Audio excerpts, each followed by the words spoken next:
All right.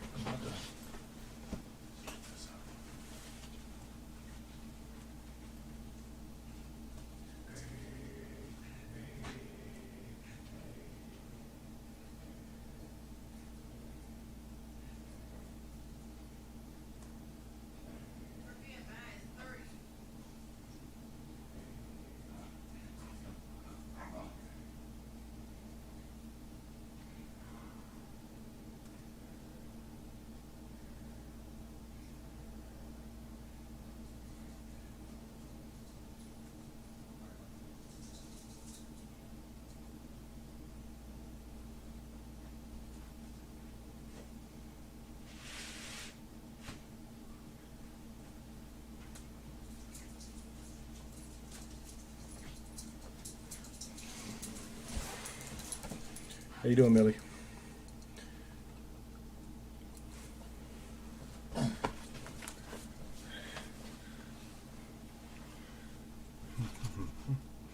You want? Okay, sniff it. Go ahead, check it out.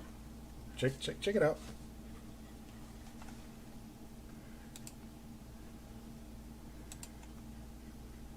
Everything all right?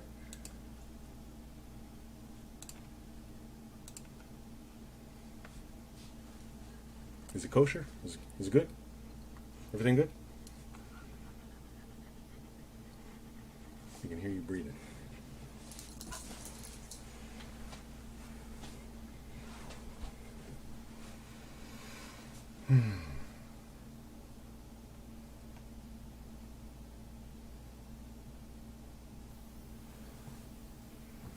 All right, bye, lady. Bye, bye, bye.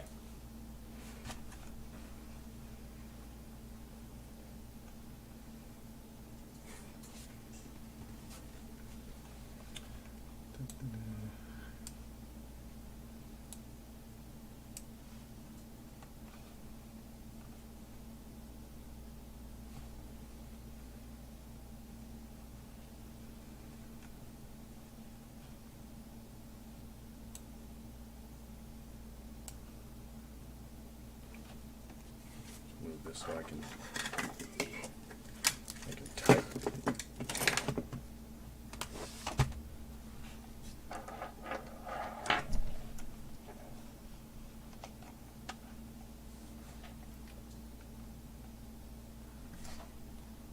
My audio seems good.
this thing works.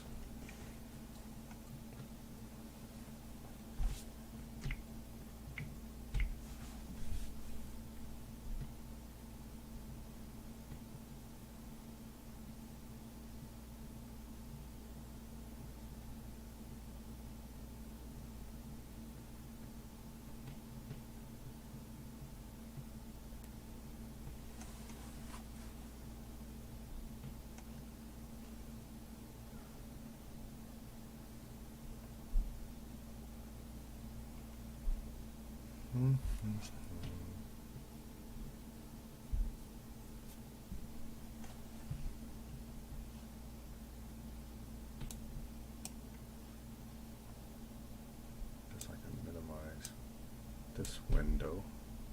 Don't need that to be so big.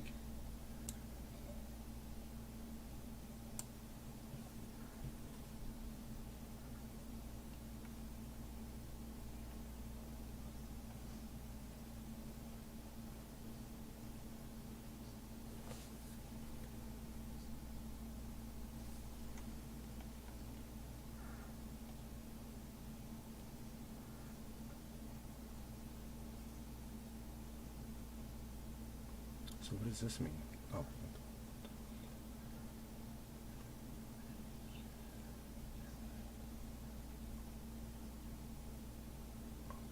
Okay.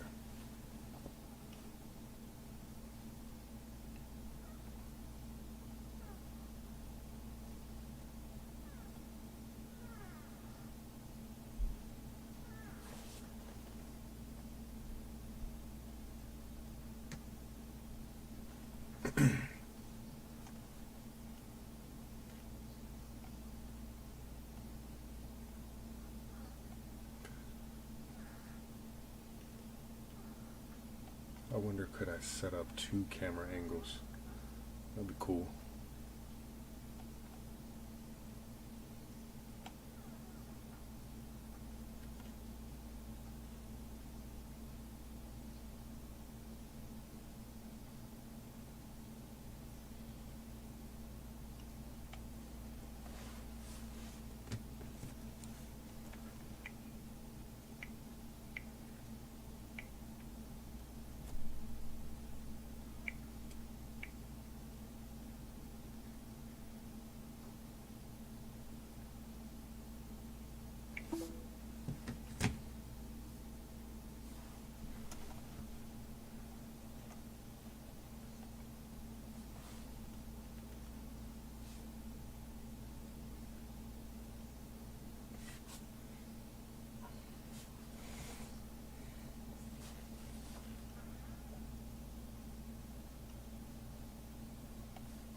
Trying to see how the video looks.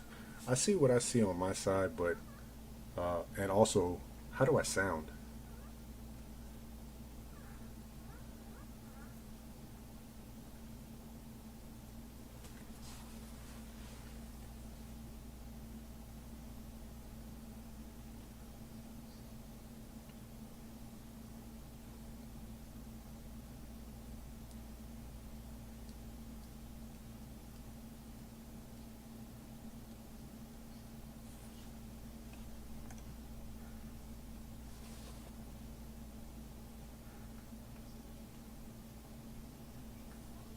Still kind of, still fairly new to this live streaming thing. Slight buzz. That might be because I'm next to the computer. I also could turn my volume down just a wee bit. I don't want to hit the mic.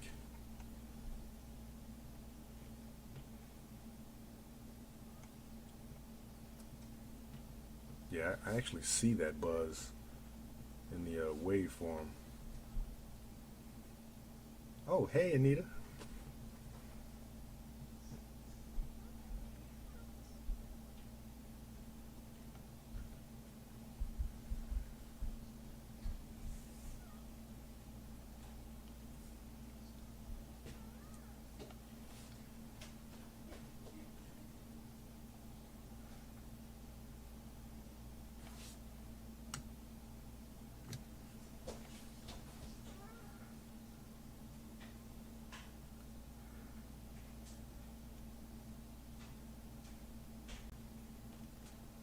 Oh yeah. Okay, so the buzz went away a little bit. Good.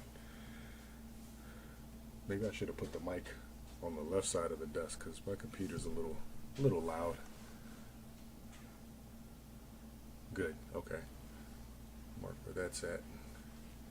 I haven't used this equipment in since my daughter was 6. So this, oh no, since she was 4. Yeah. So this equipment's about 13 years old, but it's still good though. It was actually pro equipment when I bought it. There goes Mr. Greedy. Oh, that's good. There goes Greedy Malachi, always in the kitchen.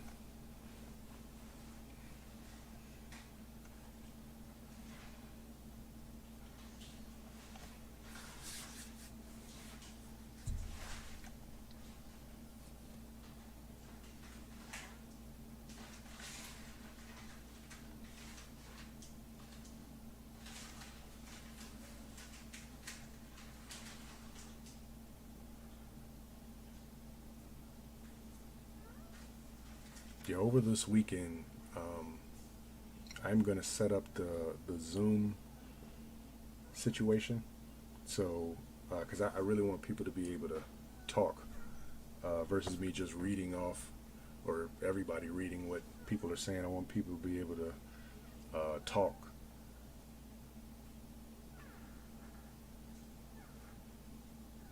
Oh, he can't. Man, that boy's in the kitchen. Eating like always. That's his second room.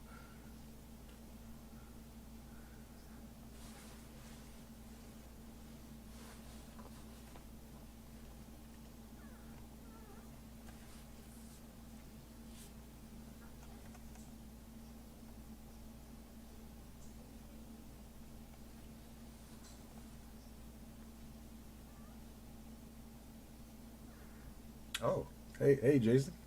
How you doing? Appreciate you coming.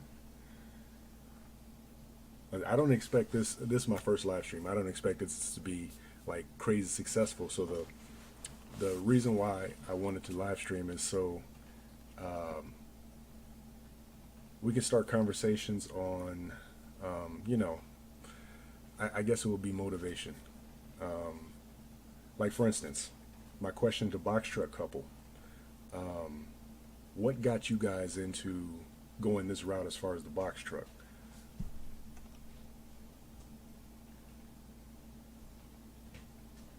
Hello, Linda.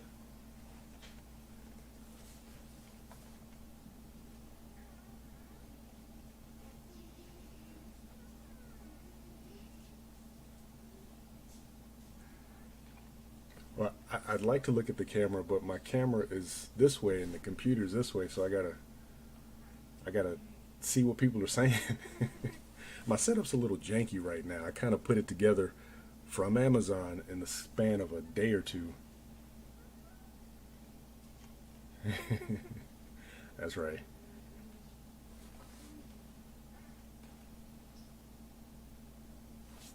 I just bought this mic arm off Amazon. You know, I'm a Prime member. I feel like Amazon is like people that work at Walmart. They give their paycheck right back to Walmart. So, you know, some of my paycheck goes right back to Amazon. I might be dropping off my own stuff.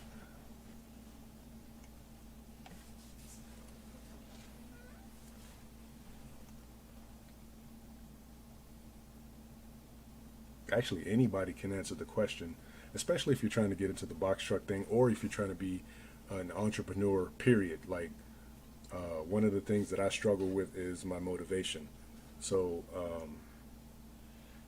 my question would be like, what motivates you guys to get up and do the things that you do? Um, Other than okay, financial freedom is like number one, of course, but what else gets you there? Because there's days that you get up and it's like it's hard. It's hard to get up. Or with the Amazon thing, sometimes it's hard to drive at night. I'm sleepy. I want to go to bed. So it's like what as entrepreneurs and hold on, let me read that.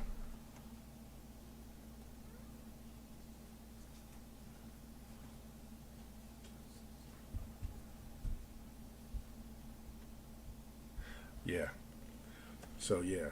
Um, and that's a lot of people's story. When you're working and you start looking at the figures that you're making those people, and next thing you know, the question becomes, well, if you cut out the middleman, how much can you make then? That's always been my biggest thing is when it comes to I start looking at how much is the boss making, and if the company can pay the boss X amount, and then how much is the company making to pay him X amount and then pay us? Well, if I cut them all out, how much can I make then? Me, I have been a I'm 40. So around 26 is when I got bit by what I call the entrepreneur bug. And for me anyway, once you get bit by that, you just don't go back. So I've had multiple businesses. This is just how many businesses have I had? I probably had like 10, 12 businesses. So this is just a long line of many. And the feeling of being out on your own and doing your own thing, it doesn't scare me, whereas it scares a lot of people. So EDTX, how do I like the Ford box truck? It's actually pretty decent. I didn't think it was going to be great driving down the road because it doesn't have springs like some of the bigger trucks, the Internationals and the Hinos. But driving down the road, it actually is pretty comfortable. It's comfortable to, I would say, for a distance. It's not a, it's not like a 500-mile truck. You don't want to ride in that truck for 500 miles. 200, 300, you can get away with it. It feels all right, but past that, you don't want to ride in that truck. The Hinos are much better, and the Internationals are much better. The Freightliners, they're much better because they're like rigs in the front. So I used to drive rig, and I'm probably going to get my CDL later this year. So when you're driving rigs, the ride is so much better because of the air suspension in the seat. So the Ford doesn't have that. So when you're driving short distances, it's comfortable. It's very comfortable. It's almost like my F-350. Very comfortable. But for a short distance, after a while, your back starts hurting and no good, no bueno. But as far as my escapades with business ownership is one of the things that um, I've been chasing for a long time now, and I had varying degrees of success. And my stance on business ownership is like I can own 100 businesses. I only need one of them to be successful, well, super successful to wipe out all those mistakes. I wouldn't even call them mistakes. They're learning experiences. So you get one that's um, the right one, and it wipes out all those learning experiences, and you get all your money back. Because I've poured tens of thousands of tens on top of tens of thousands of dollars into businesses that some of them were good, and some of them were bust. But that's the name of the game. Some people don't like that factor in it, but to me, it's the same um, two sides of the same coin. Because your job can go out too. So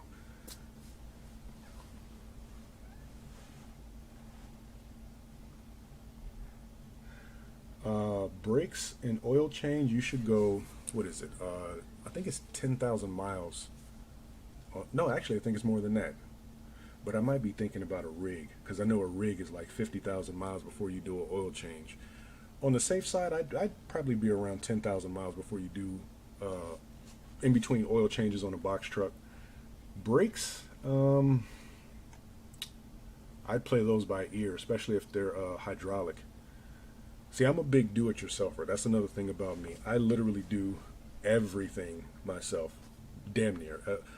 I would probably put a transmission in that truck myself if I had to. I probably would. I'd get the jacks and get up under there and manhandle it. I mean, that's just the way I am. But that's something that I'm used to. But I know a lot of people don't have the. Um, I think everybody has it, but a lot of people don't know how to use the ingenuity to do such things. 'Cause I teach myself everything. What's the real number that a box truck can gross in a week? Good one. Um, Locally, because I'm only local right now. I don't even have a dispatcher. I've been looking for one. Locally, I'm doing 18 to 2,500. That's what I'm doing.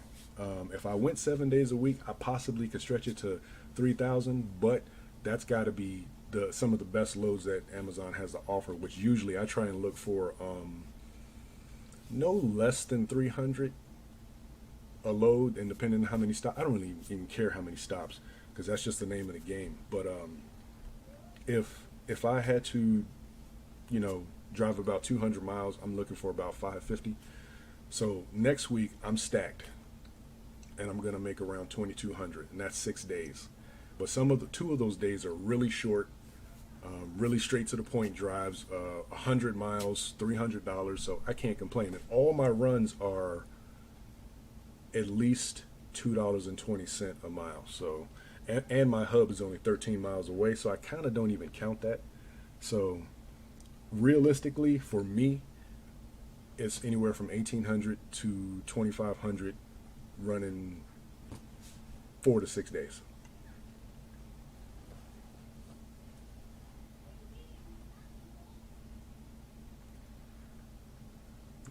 Yeah, listen.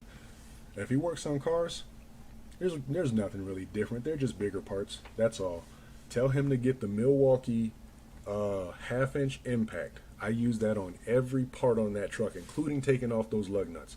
Those lug nuts are super strong, and my back is not as strong as it used to be. I'm working on that. But get the half-inch Milwaukee or equivalent impact wrench.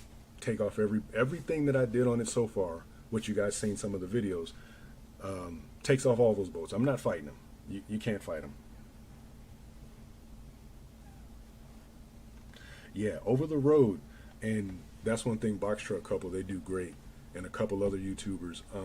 Over the road, yeah. I mean, I wouldn't say sky's the limit, but you will make a lot more money over the road. No question, no question at all. I wouldn't mind driving regional. Oh yeah, yeah. I'm a tool enthusiast. Uh, I can't wait till Black Friday. I'm gonna go try and clean up at Home Depot. Oh yeah, I'm gonna go get what I can. I love buying tools. Those are my toys, definitely. Yeah, Milwaukee half-inch impact wrench. It's a big gun. It's the one that I was using in the video. I did the shocks with that.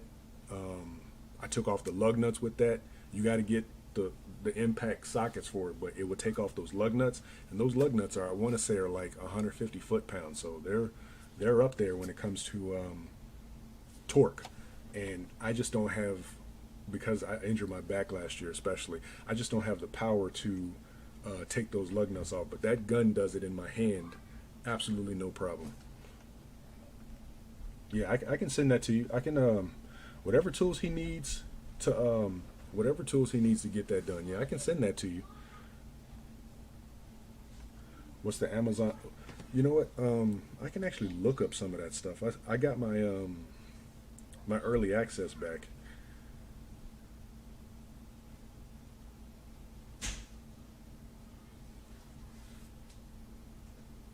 Oh, yeah, that's it. But it seems like right now, especially that we're out of the little peak season, I expect things to look a little different. I got my Amazon up and running right before that little Amazon Prime Day hit, so all week I was seeing loads. But now they only pop up in my area Thursday night. and I'm only seeing about 34 of them when I when they populate. So last night I was up late, and I just so happened to look at the load board, and I seen all the. I'm like, oh, well, let me go ahead and stack my week. So I went ahead and got my week stacked up for next week. What city you got there? Dallas. Okay.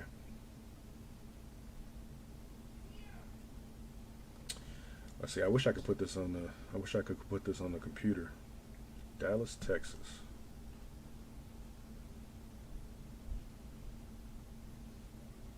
Oh no, that's the. Whoops. That's the search. Origin.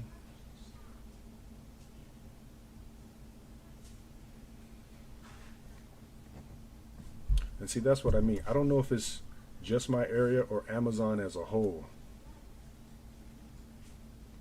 I've seen a few runs going to South Carolina.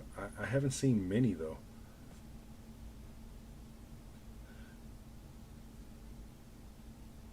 See, they got to run. Let me look again. Origin.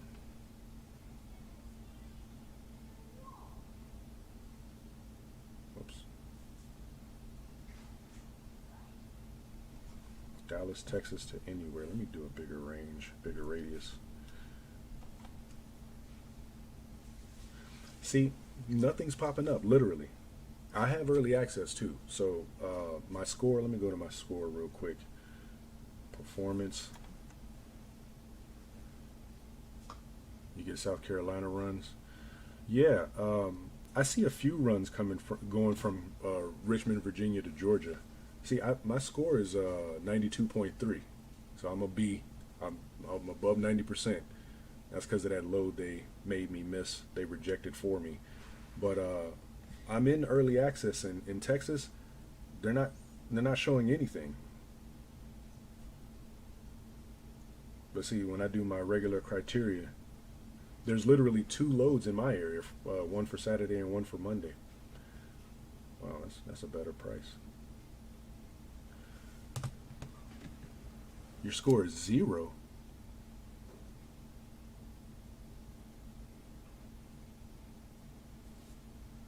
How'd your score get to 0?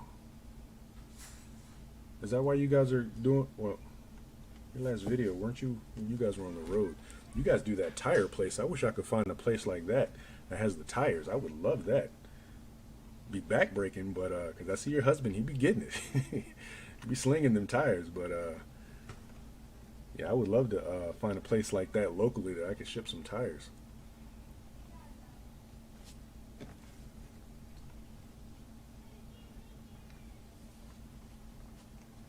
What brokers work with new authorities? That is a good question, and I'm still trying to figure that out.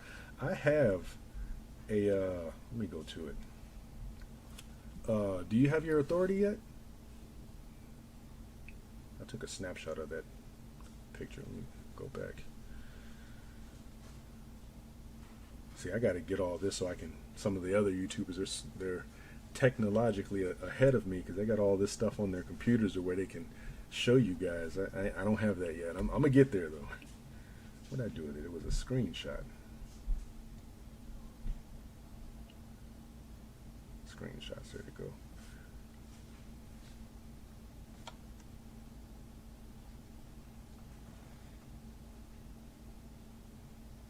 Oh wow.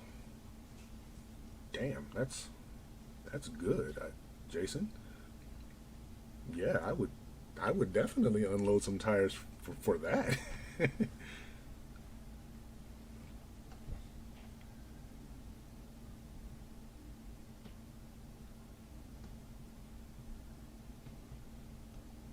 Ah, okay. So that, yeah. I'm glad you told me about that posted truck too, because if I ever get into trouble again, that's the route I'm gonna have to go to get some loads on Amazon.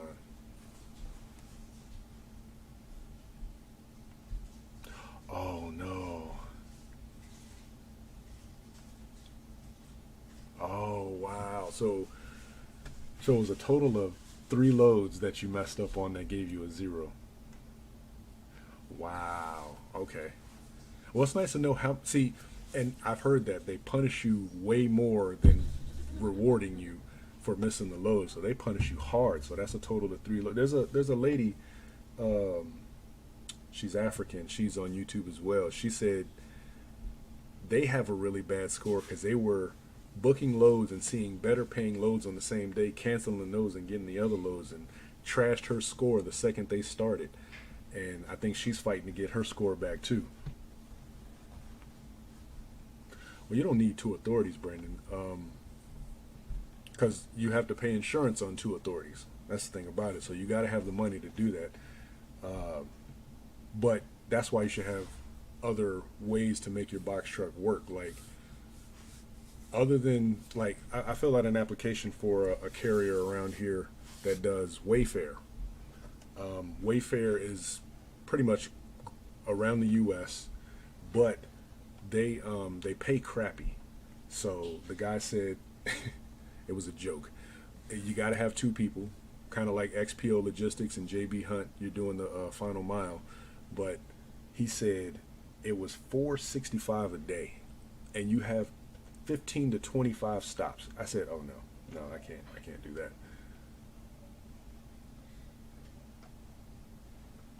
Yeah, hopefully they get you back right after this week. But at the same time, right now, well, it's not going to stop, and that's what I'm saying. It's not going to stop, but um, things will get better once the holiday season gets here. So at least you'll be good once the holiday season gets here, and you guys can take partake in that. Because I would really hate to miss the holiday season from Amazon, just because a lot of that stuff is so hyper local. I travel no more than, I think my furthest run might be 210 miles away. 1 to 4 stops, 5 stops, however many it is. Yeah, yeah, 465 with 25 stops. Yeah, Wayfair. I signed up for their little handyman service before I got my box truck, and Wayfair was paying, when you calculate it out, they were paying basically $17 an hour for you to go into somebody's house, spend 2 or 3 hours putting together their bed or whatever, and it didn't amount to a hill of beans. I couldn't do that either. I was like, you're trying to rip people off. You make enough money. You make enough money. Why can't you, somebody buys a bed and they know they're going to pay for an installer to come do what they got to do to put your bed together or whatever. And Wayfair, kind of like Grubhub, kind of like Uber, feels they need to take half of that as well. Yeah, I can't do that.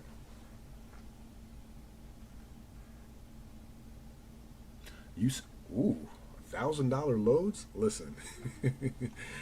Ooh. Wayfair products? Wayfair products is garbage.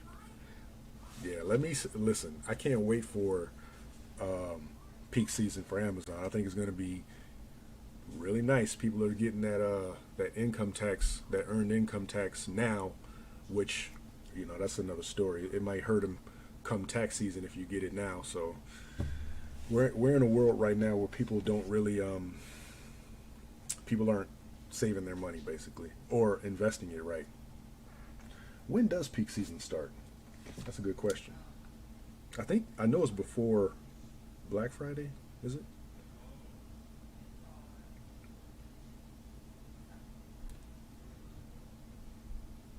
Let's see.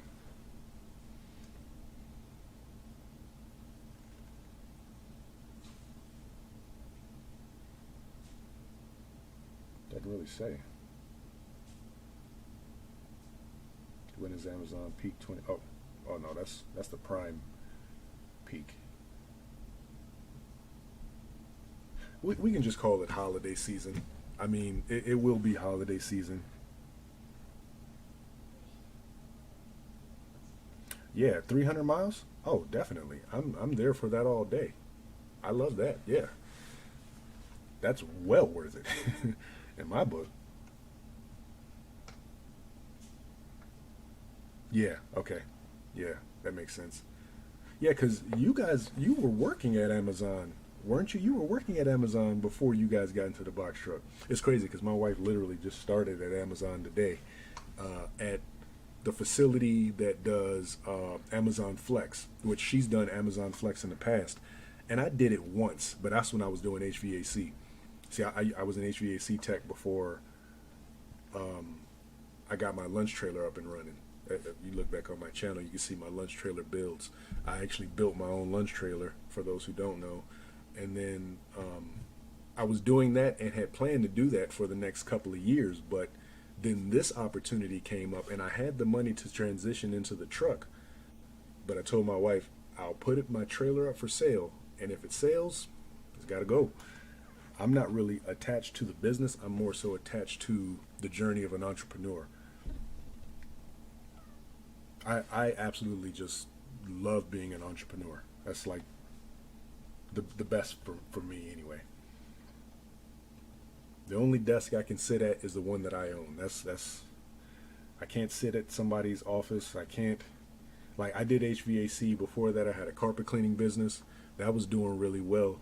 I lost my biggest contract, which forced me into HVAC. It didn't force me into HVAC. I made a calculated move because I wanted to learn HVAC anyway, because my ultimate goal would be to get into real estate, and I want to do the repairs on the house.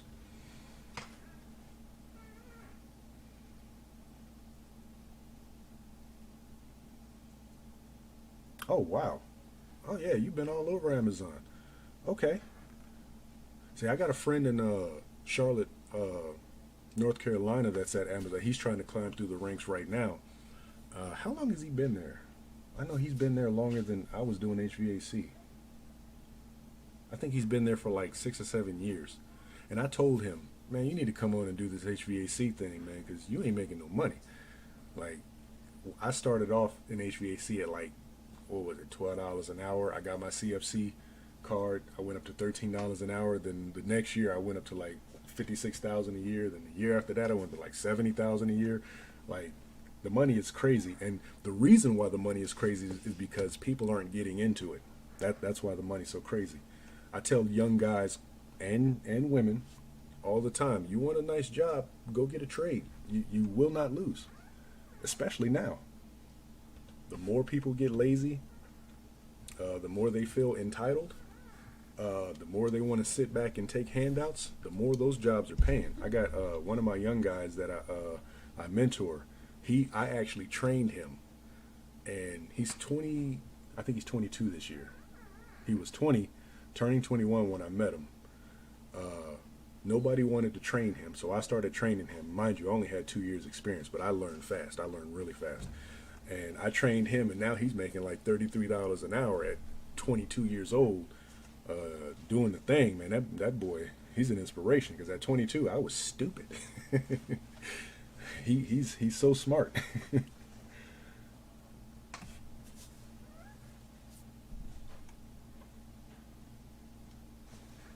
So a lot of people, as things get worse, the transport. See, and that's the thing about the transportation industry and why it's so hot right now. Back when I had my CDL in 2000, I got my CDL in 2006. I had a Class A, and I ended up having to let it go because I wasn't in an industry. Yeah, he was drunk. Yeah, yeah, I was a dum dum. I'm not even gonna lie. But I had my CDL, and even then, the industry was short-handed. Truck drivers were short-handed. Now, because of the pandemic and everything that's going on, it's even more short-handed. And I seen the YouTube video. The company down in Texas is paying $14,000 a week for the freight that they haul, which is a very specialized freight, but still anybody can get into it. But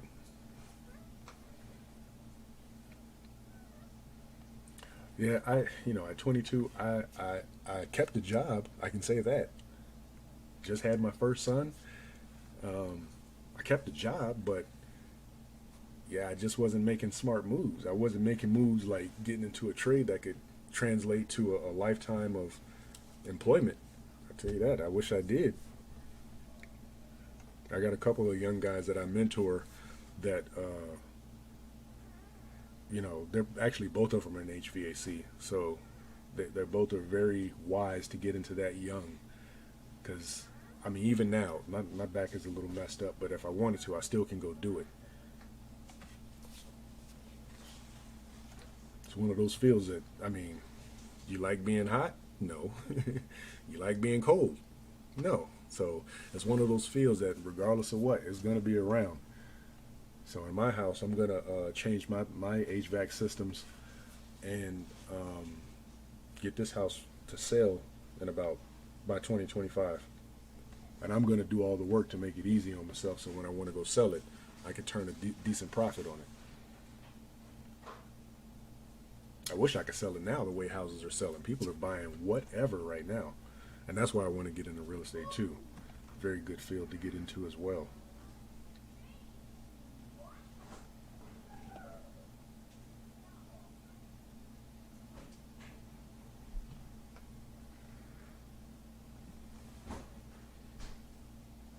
Yeah, yeah, yeah. 24 buying their first house.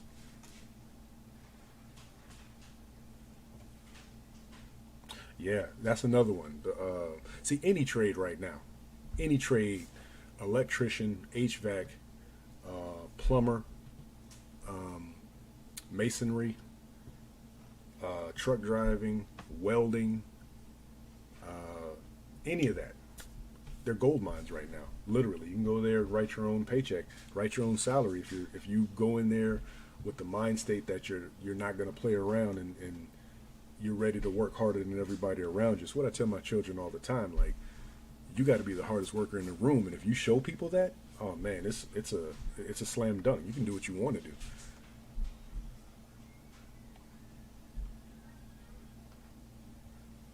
Yeah, $27 an hour. That's good money. At 23, I mean, shoot, what was I making at 23? I might have been making minimum wage. A little bit, no, well, yeah. I think I was at Hill Phoenix then. So I might have been making $12 an hour, which ain't nothing.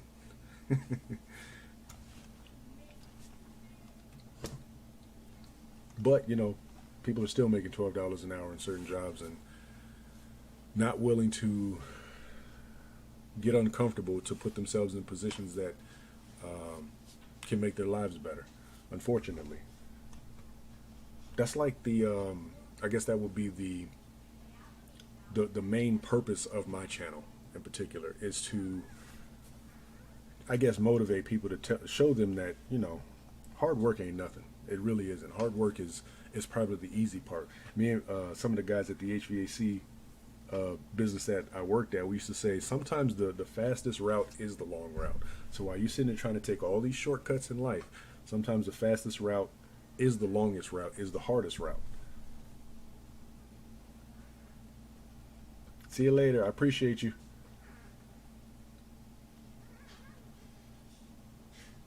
Oh yeah, yeah.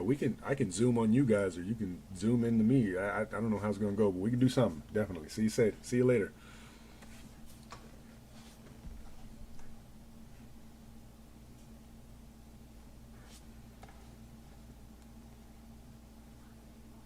Oh, to those that are, I'm gonna put this live up. So I wanted to put out. Uh, I have your email, so yeah, and you have mine. So yeah, I'll connect with you on there, and we'll get something started, so we can do a joint effort. That'd be cool. Big Vic TV. I wanted to put this out in this video too. He just put out a video about business credit cards. There's a company called, I forgot what the name of the company is. Capital on Tap. That's the name of the company. Capital on Tap. If you have a business, you have your EIN, you have your DUNS number, you can go there and get. He said he got almost $20,000, so you can go there and get a decent amount of capital in business credit card form from them. I already signed up. They, as soon as I went to go sign up, apparently off his video, a lot of people are starting to sign up, so it had a high call volume, high application volume. So it takes 2 business days to get back. But hopefully, if I can get $10,000, I'd be happy. That's just money to just, if anything goes wrong, I can just put it on that credit card and be good. That's another aspect of business that, people are doing this, but they gotta check all the boxes when it comes to making your business sustainable over time. So building business credit is very, very important.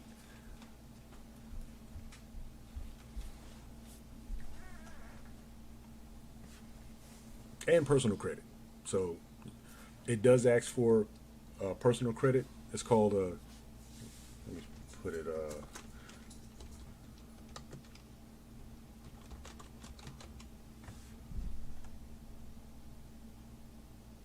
Is that how you spell it? Let me go to the website.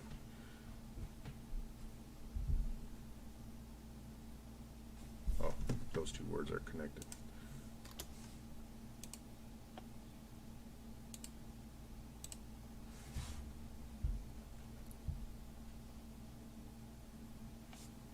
So I pinned it up at the top.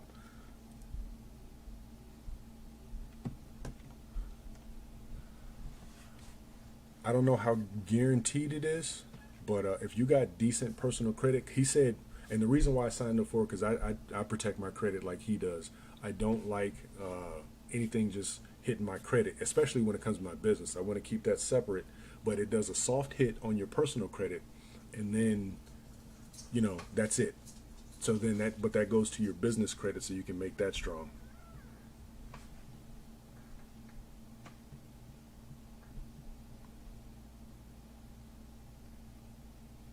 That's a good question, man. I don't listen.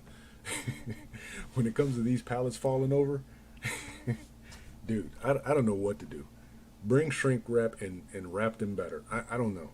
Well, see, the problem is they put, and I've done this with some of the loose items when I got to stack them a little high. They put the Amazon needs standardized boxes. I was in the moving industry. When I had my CDL, we were in the moving industry.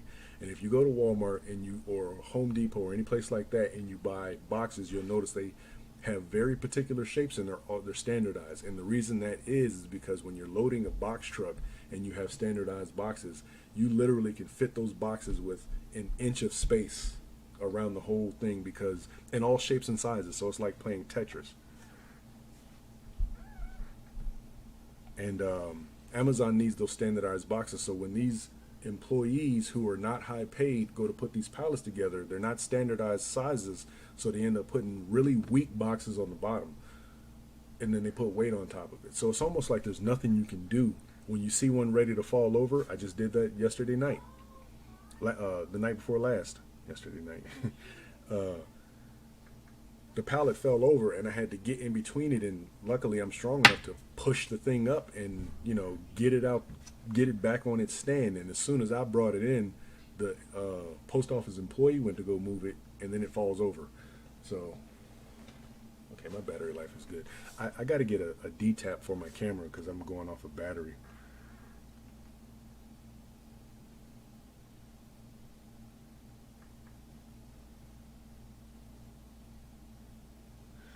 Yeah, man. Bronx Bred Box Truck B. Yes. Yes. Um, that's another reason for my YouTube channel. The grand scheme of it, anyway, is mentoring is something that we have gotten away from in our community and many communities around America. People aren't telling these young people, well, the media is telling them they could have it all. The world is telling them it should be easy. It's not.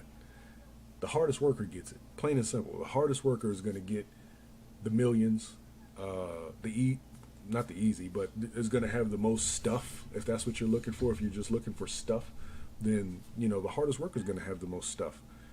And so many young people just do some of the dumbest stuff, which I was one of them. Let's stop. I'm not going to rag on them as if I wasn't a young dummy myself, but I didn't have anybody telling me anything. That was the real problem. I remember when I was out on the street here in Richmond, homeless people would always come talk to me and my friends, and I would be the one to listen while a lot of my friends be like, get out of here, man. We don't want to hear nothing you got to say. I get it. He stunk, maybe. But at the same time, it's like that old person has a story to tell. And if you listen to him now, you might not become him later. So right now, when I drive the streets of Richmond, I see the same dudes that was on the street with me. Now they're the old dude trying to tell the young dude, hey, man, don't go that route. But the young guy's not listening. Microwave babies. That's funny. quick, fast, and in a hurry. Yeah. Instant. Yeah, I mean, we've bred a culture of instant, and to some degree, I mean, it can be that way, but at the same time, that's almost like luck. It's almost like luck. But the average person just doesn't get it that way. But the average person, to a degree, can have it with some long work and a little bit of longevity. I don't know. I'm trying to be what I didn't have when I was younger, when I was a younger guy, which is a voice of reason. Guys are so hot-headed now. It just gets ridiculous. And like I said, I don't rag on them too much because I was one of them too. I was a young dummy too. But the difference being is I didn't have a me. Like I tell my oldest son, he's about to turn 20. I had him when I was 21. And I tell him all the time, you have the best gift that a lot of these people don't have. Basically, your cheat code is me. I can tell you, and I give him this example all the time. Imagine you're playing a video game, or we're playing a video game. I play it first, and there's 10 levels. I get to level 6, and then I play it again, and I get to level 7. So I'm on level 7. I didn't beat the game, but I got really far to the point where you might be able to beat it. So I tell my son, if I'm playing the game and you're my son, and I tell you when to jump, when to crouch, when to move left, when the boss is going to come out, how to kill the boss, and then you listen to that, you will be at level 7 faster. It took me to year 40 to get to level 7. You can be there at 22, 23 if you listen to me. But sometimes people are going to do what they want to do. Like I told my son, you're grown now. I got you across the finish line, but that doesn't mean my job stops. But he's still going to make his mistakes. But like I tell him, you don't have to make mistakes to get to the next level. Yeah, thinking things through. And, young people, we all were one of them. If you're of any decent age, you were a young person who didn't think things through too. And, that's what comes with age. That's the gift of age, I would say, is you learn to think things through. Like I put out that other video about speeding. Dude, I'm not speeding. I don't care. Listen, I get so many truckers that flip me off, give me evil looks, cut right in front of me because I will not speed. I will not speed because the second I speed and get a ticket, then I'm mad at the world because I got a ticket. But it was me that got the ticket, because some guy I was on 295, which is the wraparound for Richmond, and 4 lanes, all of them empty. There's a truck riding my butt. He gets beside me and flies past me and just gives me the most evil look. I'm like, dude, there are 4 lanes. Why are you giving me all this grief? Like, because he wanted the speed. I don't get it. But then when he gets the ticket and DOT, is up his butt for speeding and he might have some more violations or whatever's going on, then he's blaming the world. Why is the world, picking on me? No, the world's not picking on you, man. It's crazy, but I mean that's the way this world works. It's really easy. Like, there's so many cheat codes to life. One of them is, being a little patient. Sometimes things don't come instantly. Realizing where you're at in this world, I mean, it's not that hard. It really isn't.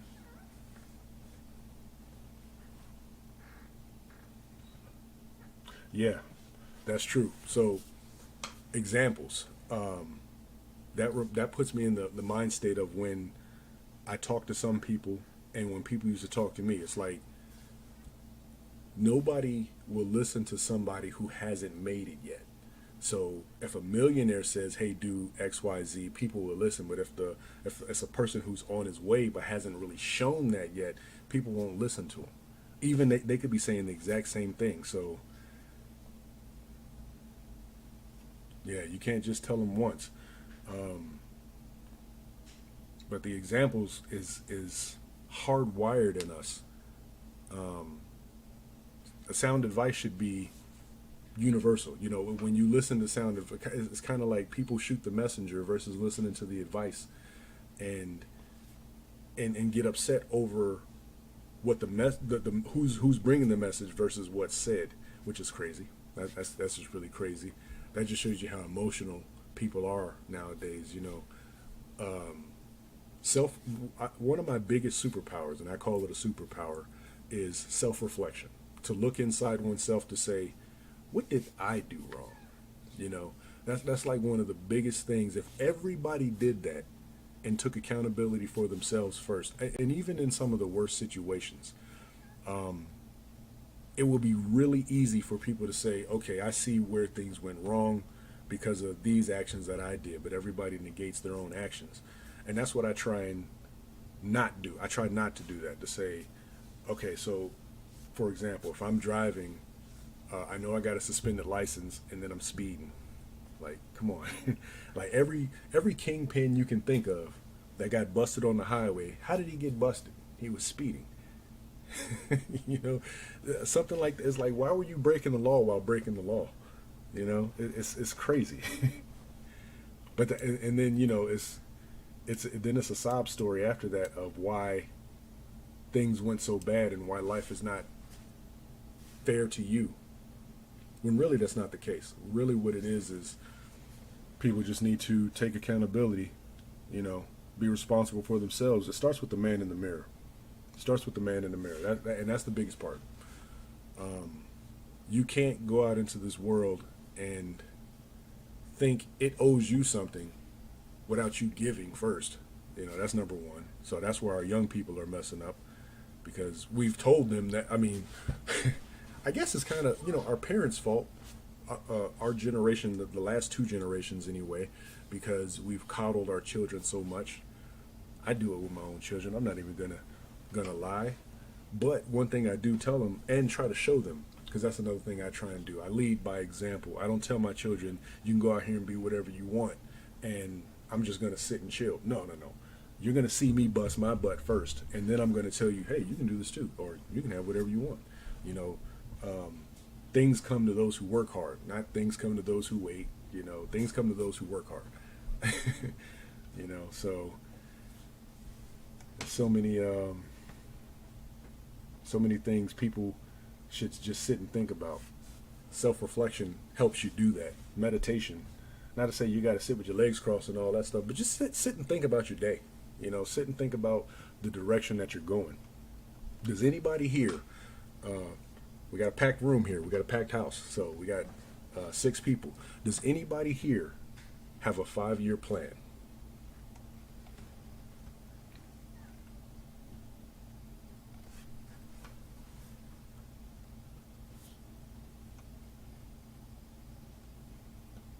A 5-year plan, when you read about it, is crucial in my book, from where I sit. It's crucial for growth.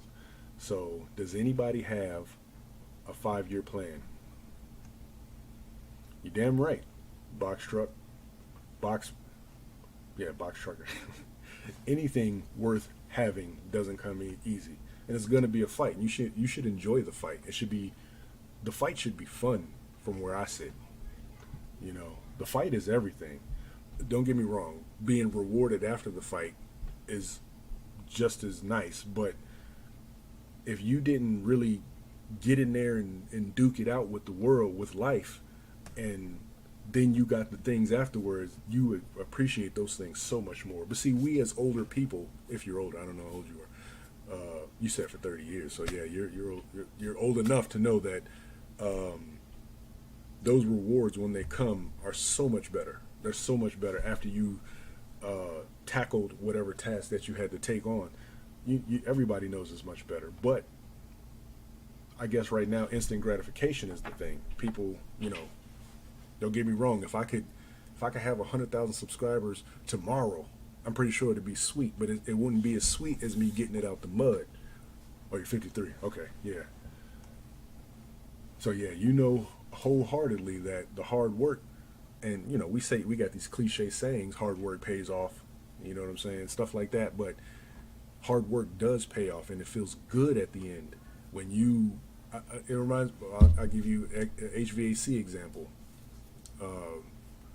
Me and my career of HVAC, when I go to somebody's house and their system is totally destroyed, and I got to put a new one in, and I got to make all these angle adjustments and charge the system, put the system in, make everything look beautiful, and then I turn it on, and that homeowner says, "Oh my God, it feels great." It's like, yeah, that feels good. Yeah, I worked hard, might have bust my knuckles. I mean, I got more cuts than skin, almost regular skin, but the gratification of knowing that I put in that work, and the person is appreciative of what you did, and it wasn't instant. It took me all day. It took me a whole 8, 9 hour, sometimes 15-hour day to do it. It feels good. Hard work pays off in more ways than just the financial aspect of it. But people gotta. People, I don't know. We're in a crazy time right now. Crazy, crazy time.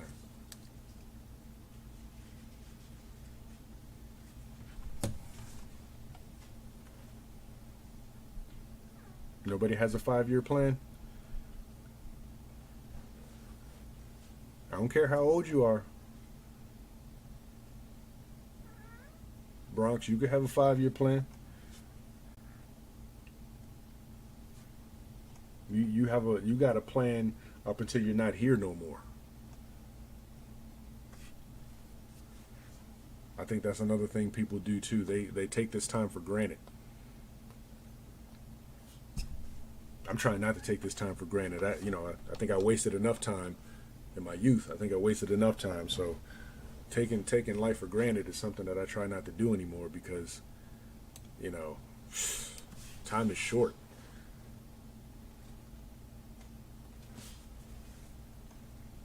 Okay. So you in New York right now? My mother's in Texas. I know it's hot down there. They got that oppressive heat, man.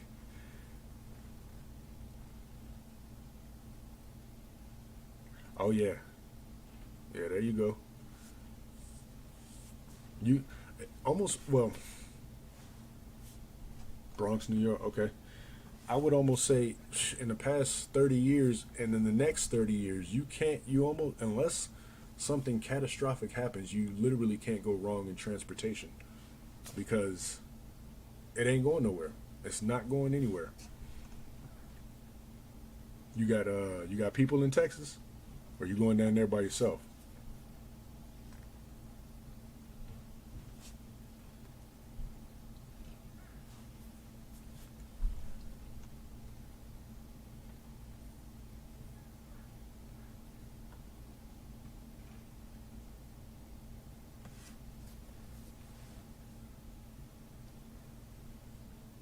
I got another question for you, Bronx.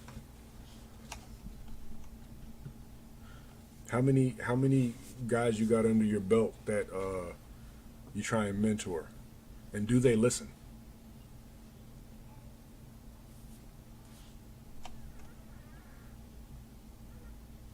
Because what I noticed, it's almost like the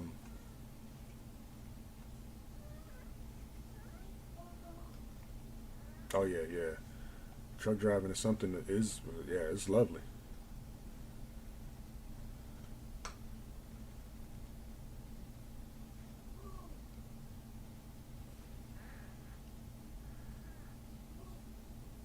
Okay, okay. They listen. The kids listen.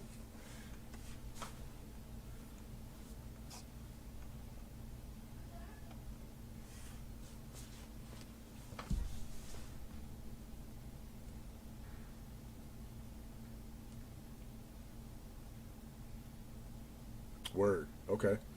Both college graduates. Okay. When it comes to college, um, I'm not big on college unless you're going for something that you can't learn on your own. Medical, lawyer, IT, coding and stuff like that. I'm not big on. Oh yeah, yeah, Brandon, got as many plans as I got. Oh, okay, they both on the force. Word, New I York's looked for finest. Power Rangers Time Force, but it either isn't available or can't be I, played right now. I didn't ask for Power Rangers Time Force. My son must have asked for that.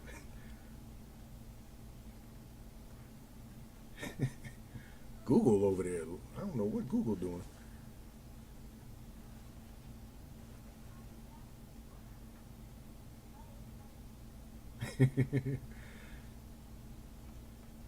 Yeah, that's right. Yeah, got to stay on top of them. Got to.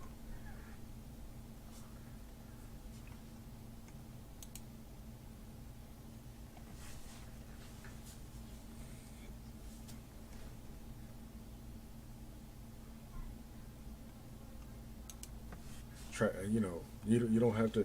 These young kids, these younger people, they are so willing to learn through hard experiences versus just listening.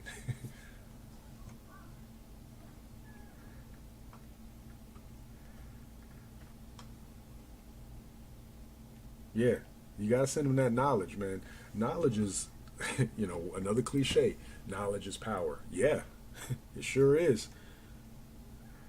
And once I tell you, you then can't act like you don't know. Retain that knowledge and use it to your advantage. That's what everybody else does. People sit back and act like, knowledge is for the nerds or something. Well, I was a nerd growing up anyway, but uh, nerds rule the world. I mean, how could you not want to be a nerd? In my book.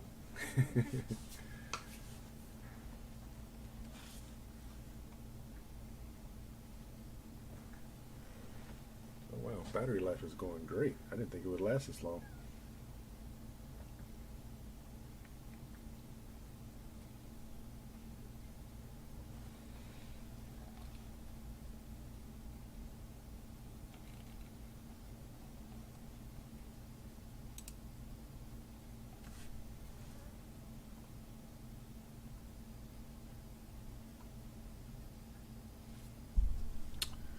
Yeah, New York, man. Them streets is mean. It's the Brandon. Shoot, you when you was down in Newport News, you might not remember, but it's them New York boys that came down to Bad News, VA, and made bad Newport News bad news. That's why they started calling it bad news because the New York boys started coming down there.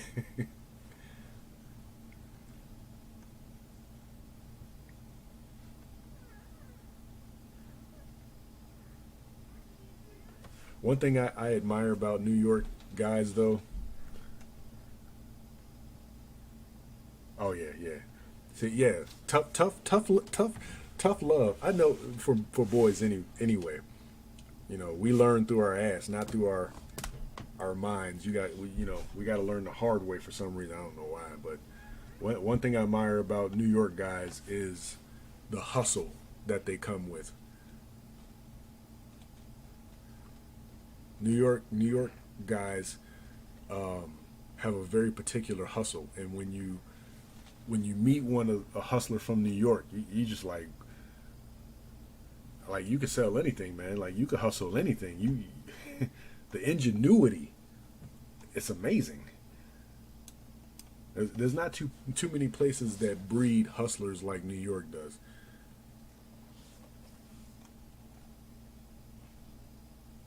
Not to say that other places don't have hustlers, because Atlanta has very strong hustlers. And it's a different type of hustle, but the New York hustle is like so unique.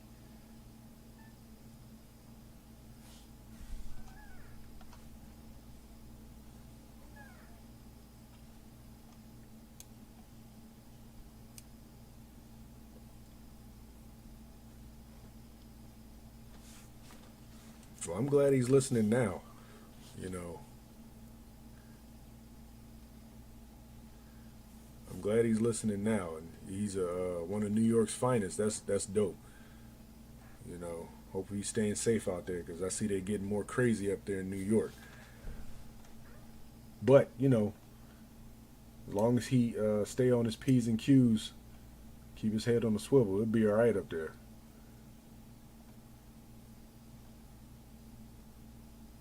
Texas is a great place to get out of New York, that hustle and bustle.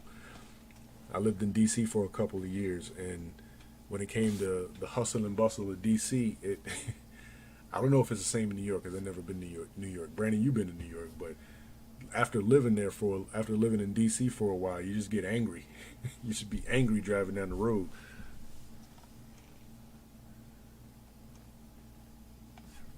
Be angry driving down the road because I'm literally going 10 miles and I know it's going to take me 2 hours. That make you angry. And then you come down to, you know, the DMV is only 2 hours away from Richmond. You come down to Richmond and everybody driving 2 miles an hour on the road and take 6 minutes to pull off from the light. That make you angry. That's the way I had to let that go because it's like you sit at the light for 2 seconds and I'm trying to bite your head off.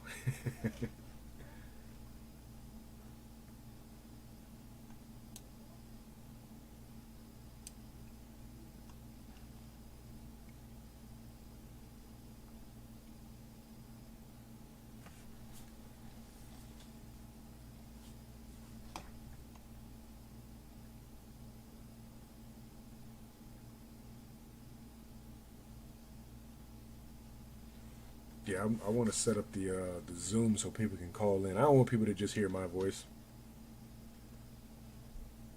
Are you talking about Newport News, Brandon?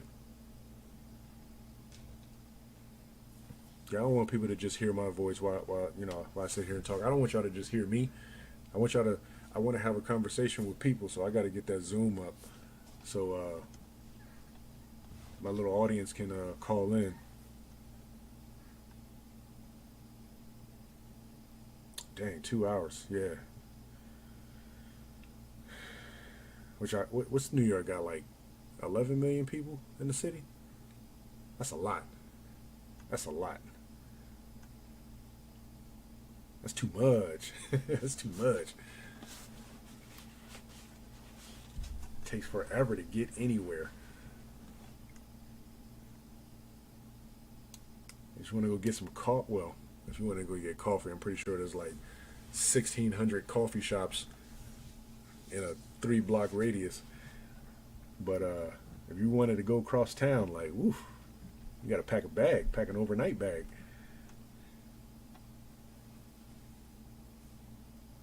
Yeah, I see. When the load board is up, I see Jersey has a lot of loads. Philly, well, not Philly, Pittsburgh. There's a lot coming out of Pittsburgh. There's a lot coming out of Philly, and there's a lot coming out of Jersey. The only problem with me down here is I don't want to go up that way to pay them tolls.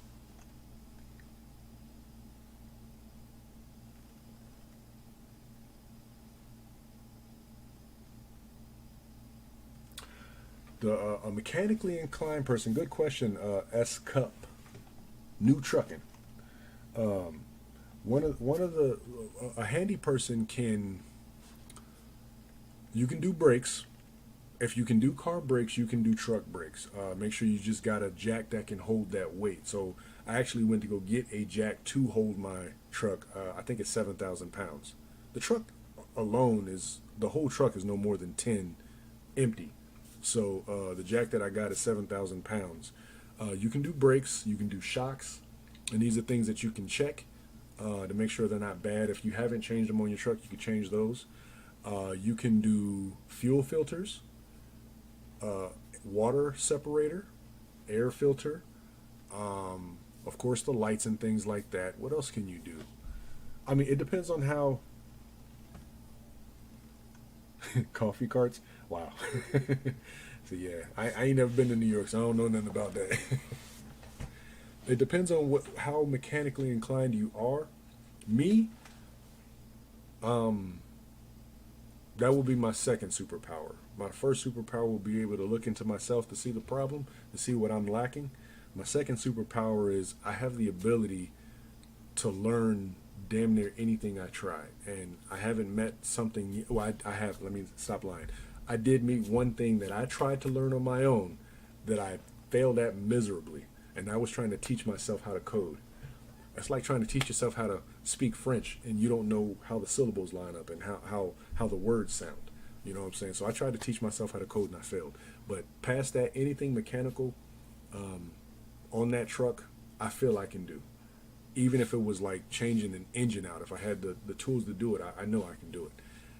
Diesel is not that hard to get. It's more pressure than spark, like a gas engine. So if you're mechanically inclined and you're not afraid to get the tools or have the tools to really look at a truck, you know, learn what makes a diesel engine go. And once you learn that, glow plugs, the fuel pump and the pressures that you got to deal with, because a gas engine, I want to say they're cc's. They're not even psi's, they're cc's. Gas engines run off cc pressure, and diesel engines are extremely high pressures, extremely high, like 55,000 psi. It's crazy pressure, but that's how a diesel engine works. And minus the glow plugs, the injectors, or anything like that, you pretty much can do everything that on that engine. You can change an alternator, you can change a starter if you need to.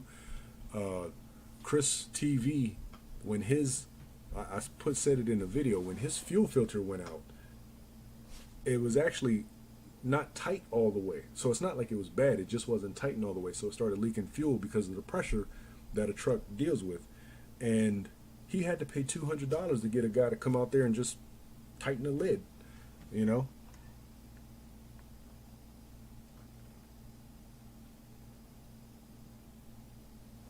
Yeah, definitely. If you could, truck maintenance is one of those things that even the FMCSA talks about, you know, and Amazon. They say, you know, if you miss a load because your truck messed up, that's why they ding you so hard, because you should be checking your truck on a regular basis. Tires, of course, you got to look at those all the time, but all the mechanical stuff of a truck. Oh, 10 days away. Tropical Expedition. Is that going to be your name? That's dope. I like that. Where you at? You down south in Florida or something? California? Tropical. 10 days away.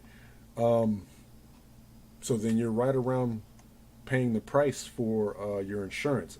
Oh, you got your insurance quote and everything, so you're right there to cross the finish line to get your authority. Kentucky. Okay. Hey, it's still beautiful there.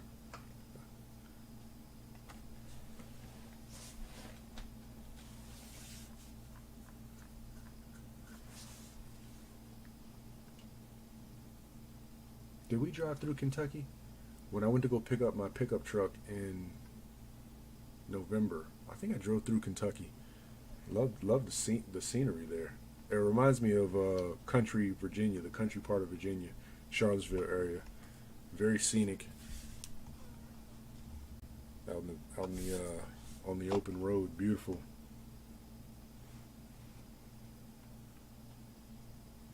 Ah, okay. Do you know what your insurance is going to be though? Yeah, yeah. Do you know how much you're going to have to put down or whatever to get your policy started?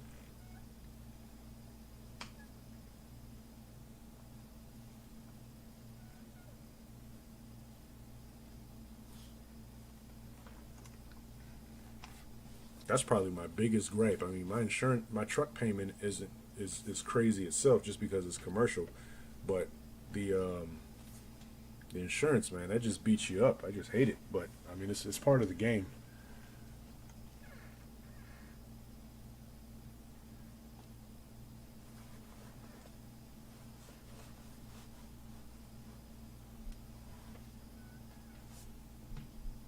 You got to get.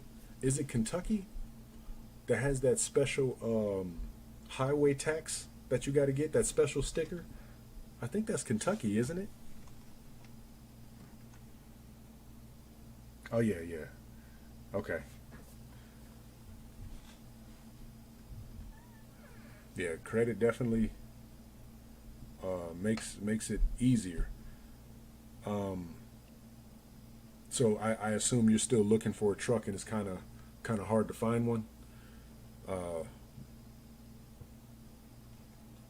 okay. I know somebody has somewhere over there that in the middle that has a special sticker if you want to ride on their highways, and I think other states are going to start implementing it too. It might be Connecticut, might be the next one that has their a sticker for all commercial vehicles that you have to. It's not expensive. I want to say it's like, if I'm thinking correctly, it's like $3 a. I thought it was Kentucky, but it might be like $3 a year or something. So it's not expensive, but it's just another thing you have to go through um, to operate in certain states, which is just silly.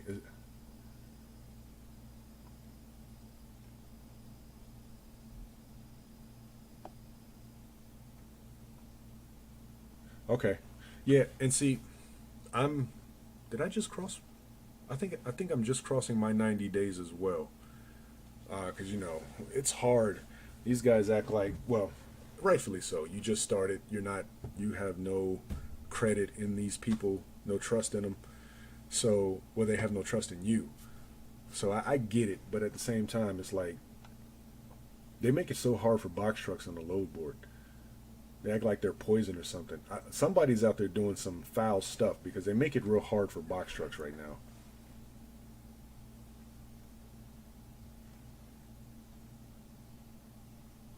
I've heard Arizona is actually pretty bad. uh, During prime hours, a month ago when prime was going on, I see people were looking in Arizona, and there were never any loads coming out of Arizona for Amazon.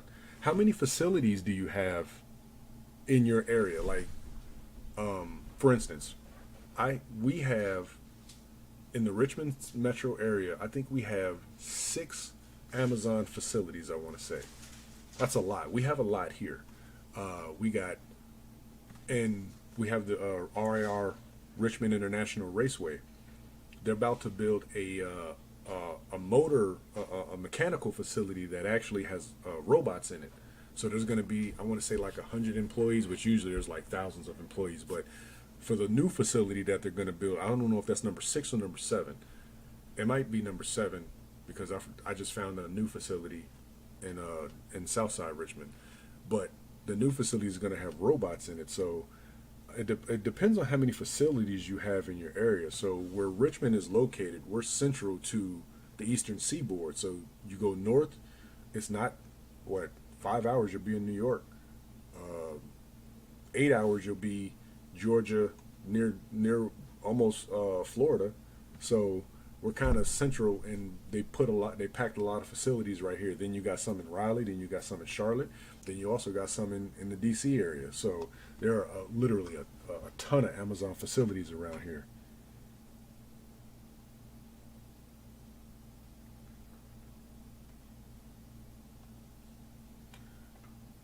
A&D Games, what you need, man? You 5 days away from your authority. Oh, you're in Charlottesville. Sweet. I was just out there. Night before last, I was in Harrisonburg. I had to go through Charlottesville. Crazy part is a lot of my loads actually go up. I got to go through Charlottesville. I think it was Tuesday. I delivered at the Charlottesville post office. One of the I don't know how many they had, but I delivered in Charlottesville. But yeah, I'm always going through Charlottesville. I think 3 of my loads next week. I got to go to Manassas, and then let's see. Oh, look at that! 2 loads just popped up.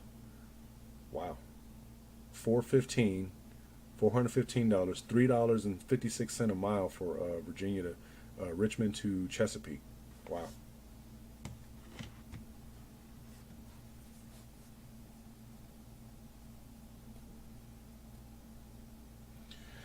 Yeah. Um, if you have no problem going OTR, I would say do it. Here's my thing when it comes to OTR in a box truck. It's doable. It's doable, 100% doable. You see it all the time. They're doing it. Is it the easiest way to go OTR? Absolutely not. Like I said in the video, if you have the ability to get your CDL, if you have the ability to get your Class A, I would say take that route, hands down. You literally cannot lose with a CDL.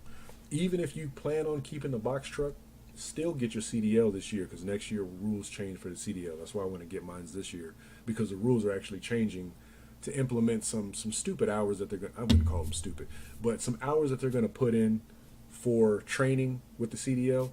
So at least get your learners this year. At least get your learners this year. But if you do go over the road, like I said, it's doable. And if you have no problem doing that, then I mean you'll crush. Hands down, you'll crush. There's no ifs, ands, or buts about it. You'll make way more money. Like I said earlier, you weren't here earlier. I make anywhere from 1,800 to 2,500 a week locally, but I'm hyper local. I'm within 200 miles of my city, of my home, so that's nothing. If you can go over the road, $7,000 easy. Not easy, but with some hard work, you will make a whole bunch more money. Yeah.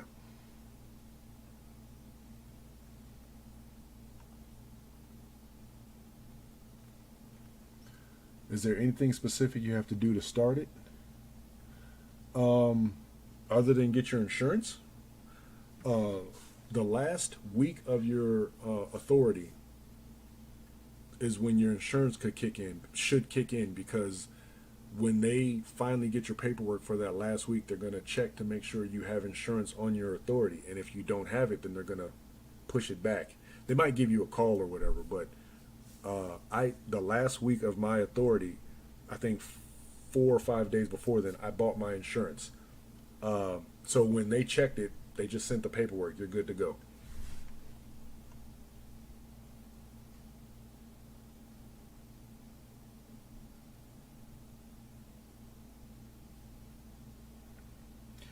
Oh, you got a crew cab.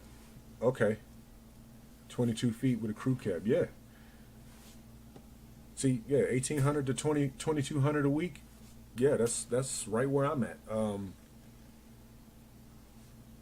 Yeah. And with that crew cab, if you wanted to go over the road, it'd be a lot easier for you, because you can actually sit back and relax in the back.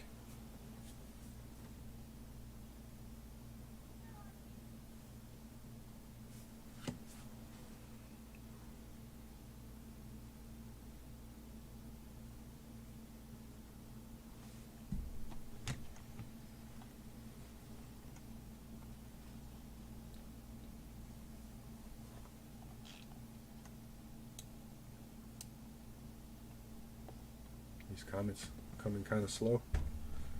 It says I have excellent connection, so speed up, YouTube.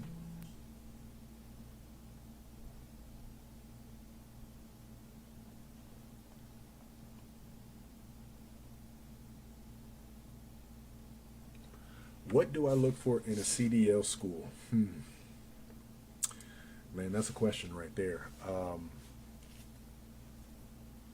I look for, well, okay. I went to a CDL school in 2006, and when I went there, I was 100% dedicated to learning how to drive the truck. Now, my story was I was working at a moving company, and I had access to a rig in the yard. So in the yard, I would practice backing up. I would practice driving it. I would practice hooking it up, hooking up the fifth wheel, hooking up the electrical, hooking up the air hoses. I would practice. I practiced for probably 4 months before I actually went to go get into the school. And so when I went to the school, I was focused on learning how to do certain maneuvers and learning how to pass the test.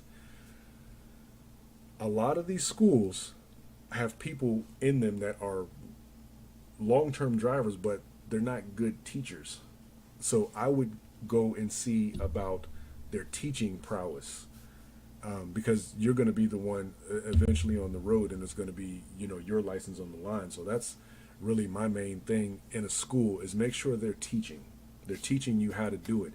I remember I used to go there certain days, and these guys would sit and talk football for like 30 minutes. I'm like, I'm paying for this. We need to study. We need to we need to go outside and look at the truck. We need to go outside and drive the truck. We need to back up. I'm paying for this. I don't want to talk football, you know. And the guys that were there with us, they were happy to talk football. Like we're, talking to the teacher and we're supposed to have a good time here. Like, no, this is on our dime. So he's getting paid to come talk football with us. I'm like, no, we can't do that. We need to work. We need to figure out how to drive this truck, how to pass this test.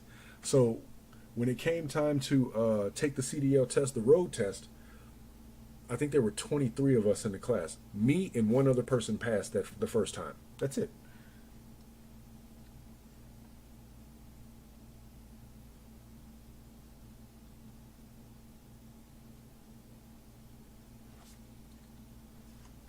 Yeah, you're winning with that with a extended cab. Be nice if mine was extended cab. But the Ford, like I said, the Ford is not a truck I would go.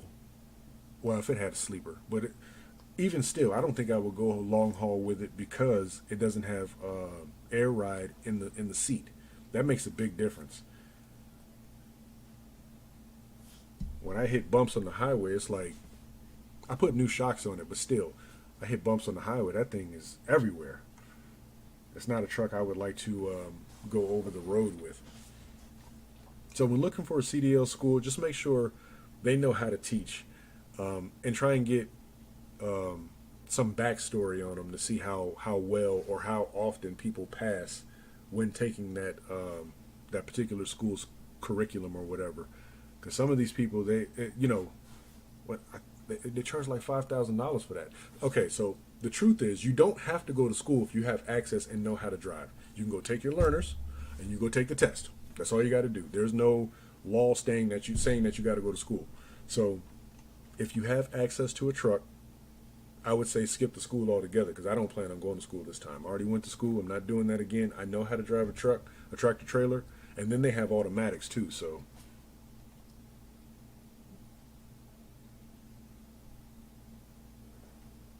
yeah, definitely get your permit before 2022. Yeah, because I don't know exactly when the rules change, but they are changing to where it makes it just a little bit harder for the schooling part. But if you have your learners before that law kicks in, then you are grandfathered in to where you don't have to do that part of the new law.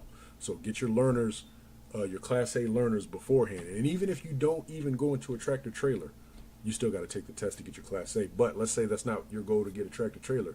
You can do heavier loads with a hot shot. Get you an F-350, Dodge Ram 3500, 40-foot trailer, and sky's the limit for you then. Hot shot, when I look on the load board, there's more hot shot loads than box truck loads, like direct box truck loads, like somebody that is looking for a box truck, not somebody who's looking for a tractor trailer, but it's not going to fill up a tractor trailer. I'm talking people that are actually looking for box trucks. There are more hot shot loads than box truck loads. So that's another avenue you can take. Yeah, February 2022. Okay, that's when the law kicks in. So just have your learners before then, and you should be good to go.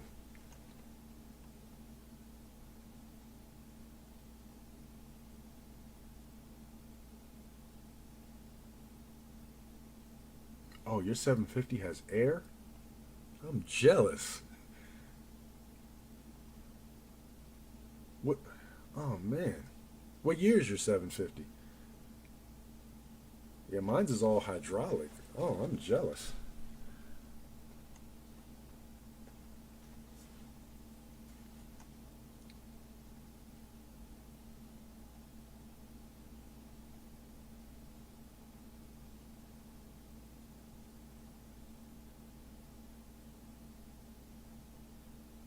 Oh, okay. Brand new. Okay. Yeah, south side of Richmond has a Ford dealership with the brand new ones in there, and they look fantastic. Yeah, they do. One of the things I was thinking about doing was if I plan to stay in the box truck realm, then what I'll do is I'll go get a brand new chassis, no box, and then find the box to get put on. because it's much cheaper that way. I mean, well, probably wouldn't get a brand new truck. I get a newer truck, like 2018 or something. But the thing about my truck is 2013, but my truck only had 157,000 miles on it. That's a blip on a diesel engine. 157,000 miles, you're just breaking it in. So I don't know what and I got my truck from Alabama. I don't know what they were doing with it. I don't know, where it came from, how often they use it. It does have some dings up top and some dings in the front. Maybe it was crashed a little bit too much, but they weren't terrible. So I don't know, but my truck I consider a steal. I have been trying to look into the Uber Freight. Um, I haven't really gotten any definitive answers as I try and look into it. I don't know if they have loads for box truck, but yeah, I've been trying to look into it. Like honestly, if you think about it, if your goal is to get into a box truck and stay there, okay, there's nothing wrong with that. But if your goal is to grow um, over time, then going Class A, you just can't go wrong. You can stay in box truck for as long as you want, as long as you got that license. You can step up or go sideways and put somebody else in a tractor trailer, and now sky's the limit for you. You are definitely capped with a box truck, but that business is out here. I'm not, it's out here. It's moving. But if you go Class A route, sky's the limit. There's nothing holding you back. Ah, okay. Uber doesn't have a box truck option to sign in. Like I said, I haven't dealt with them, but I wish a lot of like I said, it seems like they are. It's like they hate box trucks or something. I don't know. It's like they don't want to pay or deal with the box truck. Like the box truck is still a viable option to get your freight last mile or something. I see a lot of people have issues with the long haul side of it. You really got to get on there and get to talking. I see the box truck couple, they go long haul. Big Vic TV on YouTube, he goes long haul. Yeah, and I don't know, it's like, oh, you're only a box truck, so I can pay you less. Like, no, I'm still carrying what you needed to be carried. It's just not a tractor trailer.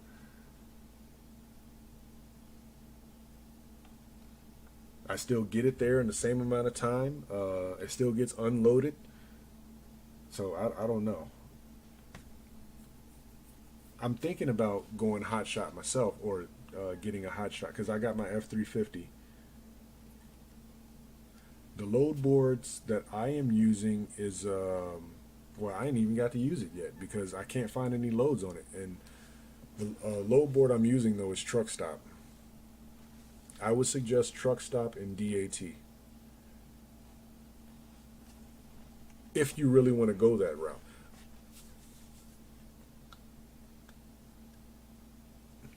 Yeah, they are. Yeah, and I see that too. A lot of them are operating very sloppy. Um, there's a trend that's coming about on YouTube where everybody's saying, you can make $5,000 a week, $7,000 a week. In some cases, that's very true.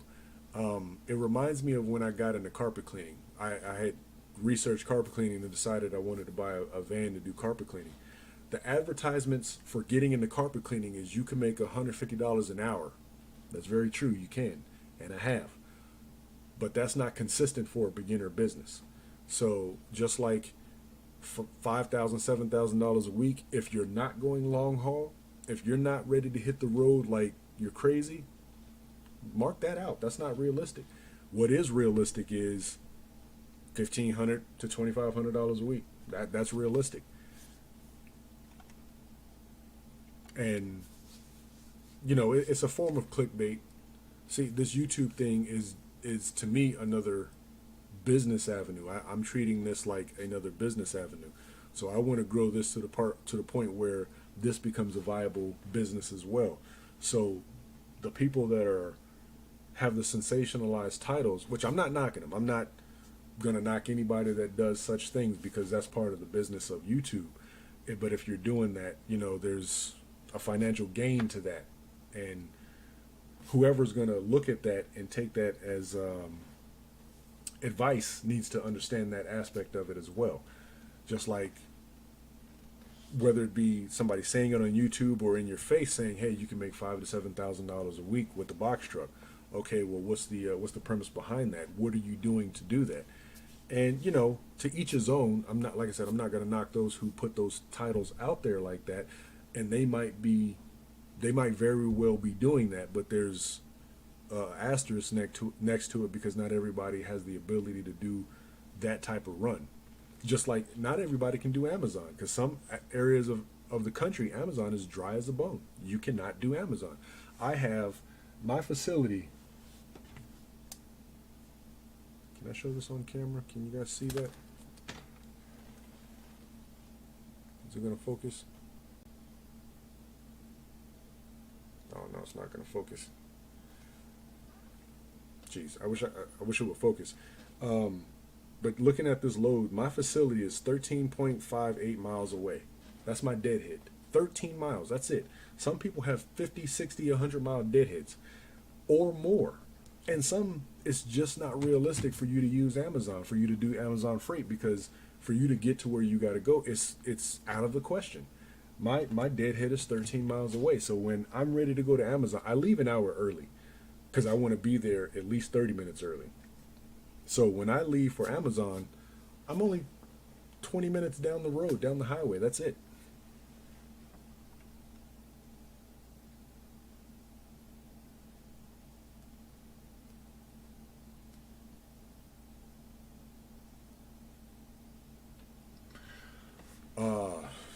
Reefer, gold mine. That's my thought.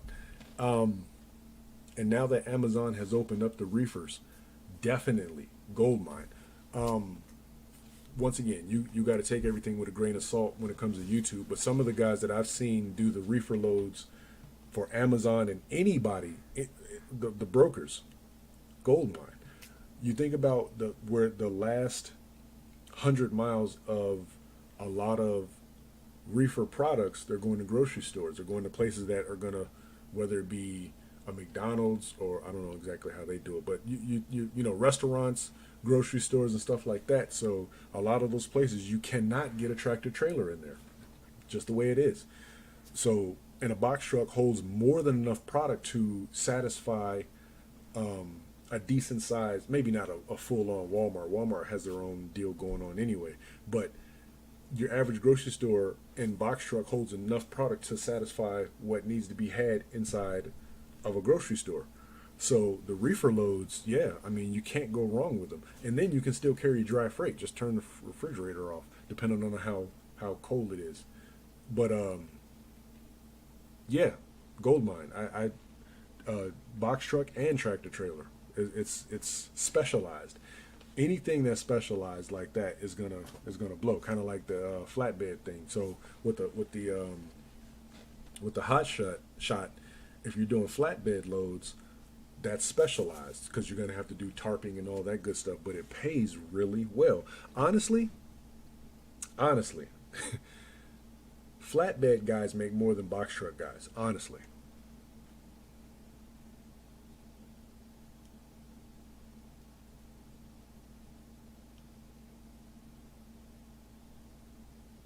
Yeah, absolutely, Bronx. Absolutely, 100%. Yeah, I knew that. I've jumped into a lot of things. Like I said, I've probably had 10 businesses in my life. I've jumped into a lot of things based off the hype when I was younger. So after doing my research with the box truck, I knew a lot of the stuff that they were saying I wouldn't obtain. So I said, "Here's my number. You're saying this is the number, but here's my number. And if I can hit my number, I'm okay. I'm trying to get to 10,000 gross a month because my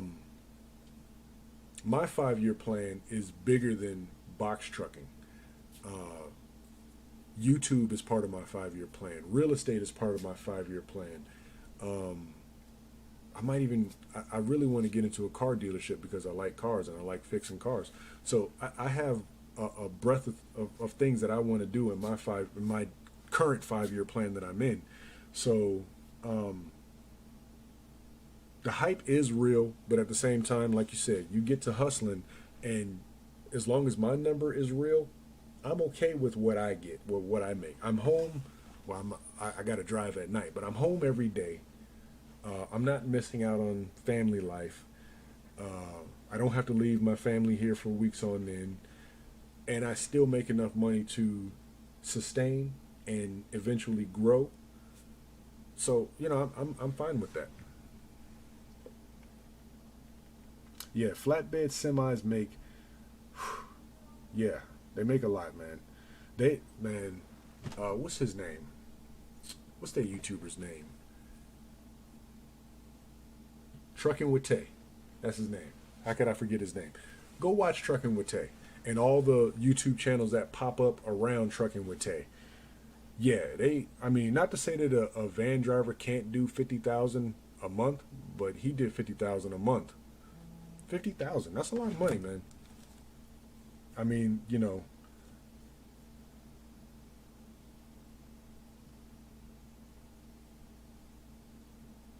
Oh, okay. Just reading questions. Um, but yeah, the flatbeds, hot shot flatbed is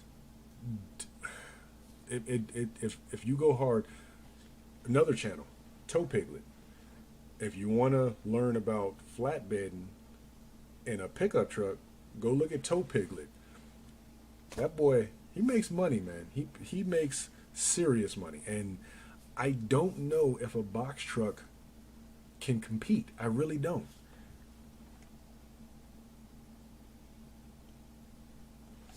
We trucking, man. We trucking. Yeah, I love his channel. I really do, and that energy that he brings to making it happen. Hey, inspiration. Yeah,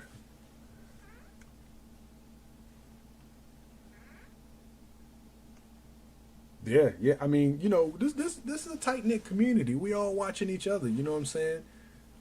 Chris TV. Go watch Chris TV. He just got a Dodge Ram 2500 and just bought his trailer. He's up to 20,000 subs. So that boy, he doing his thing, and he just bought a Big Tex trailer, flatbed.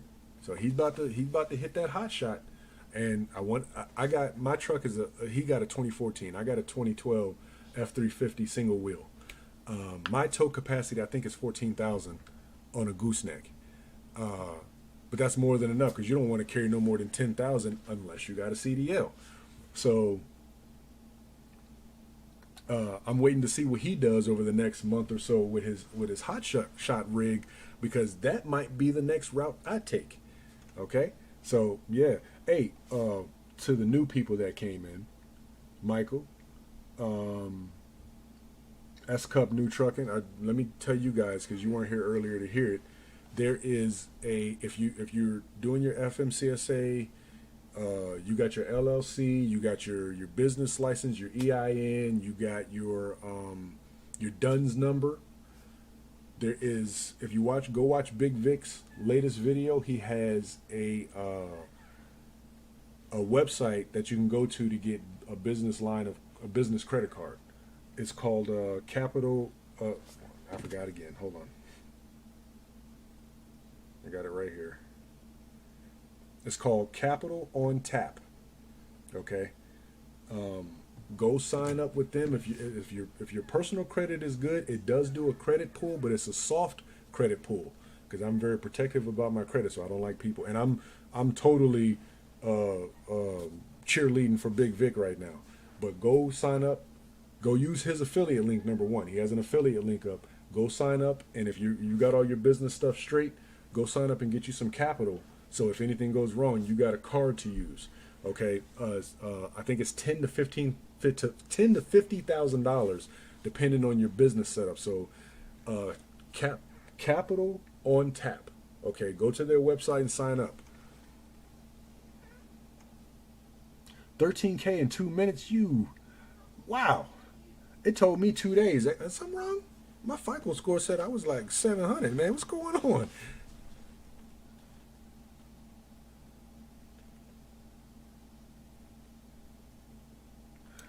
I haven't heard about them picking on hot shots.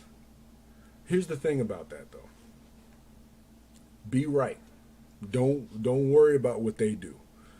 Be right. Make sure your trailer is white. Make sure you get weight tickets. Like if you're gonna go the hot shot route, when you leave the shipper, make sure you get your weight ticket so you know exactly what your weight. So when you go deal with them, you're not a problem. And that's the same thing for a box truck. Be right. Don't let that type of stuff stop you, because that will stop you indefinitely to where you don't get started if you're worried about getting picked on by them.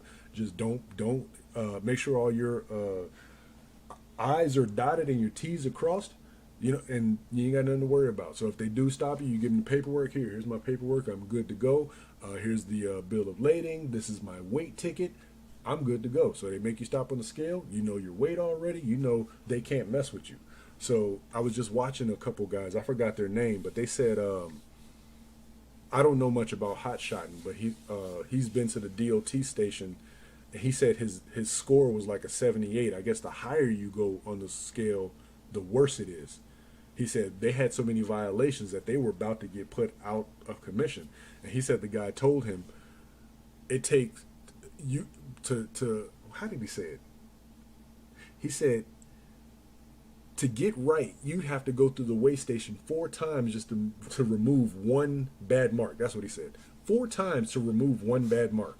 So when you go to a weigh station, just make sure you're right. It's easy to do with Amazon. I don't even get to go to any weigh stations because when I go out the Charlottesville area, I think there's one on 95 North and one on 64 South, and the one on East. The one on 64 East is always closed at night. So I don't even get to see weigh stations. So, oh really? I'm gonna have to check him out.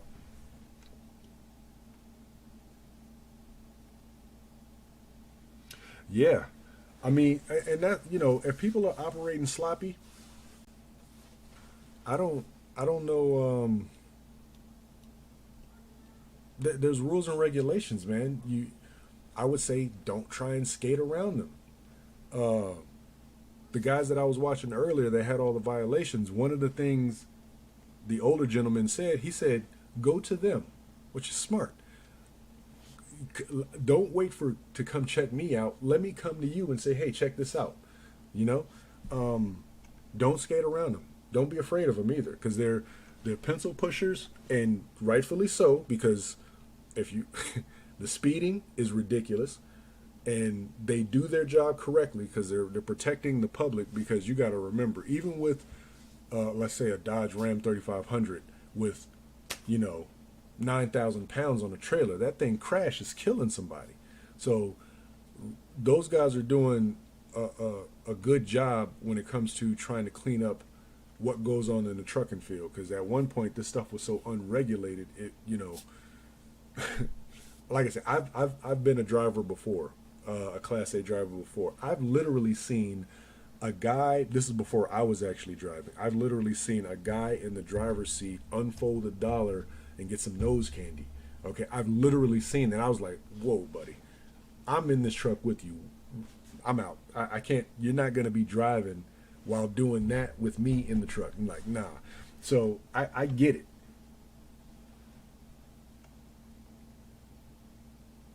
Yeah, that is a name, Hotshot Benny. Yep, that's who I was looking at. The father had said that. Yep, he said, go in on him, go in with him, and go call them and get an inspection. Hotshot Benny, Bernie, excuse me.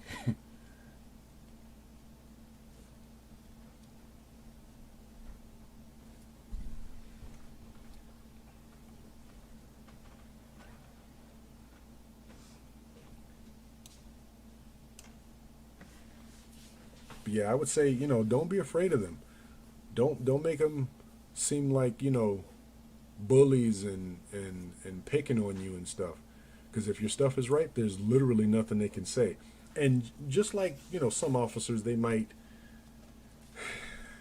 how can I say this, be nice. Yeah, they might take their authority to the next level.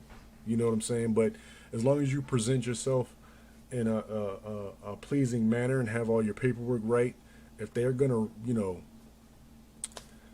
I wouldn't say rough you up, but if they're going to rough up your paperwork and, try to violate you, then that's just them on their day, on that day. But if your paperwork's right, you can always get out of that, like anything. And if you got to get a lawyer, you can go that route too, But for the most part, those guys are doing the DOT inspectors are doing what they need to do to make sure. When you look at the statistics of accidents out here, when I did the video on speeding, I was looking at statistics and it's like, wow.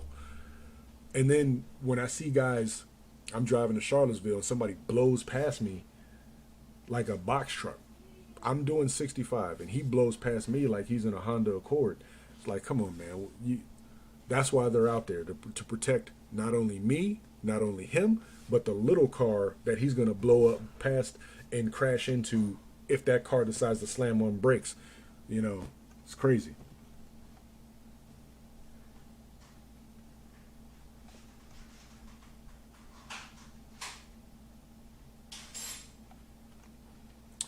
Yeah.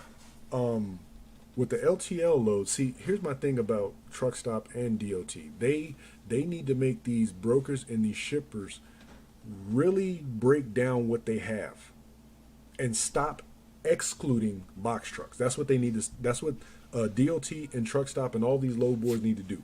You need to get on there and break down exactly what you have, and if this vehicle can take it, send it.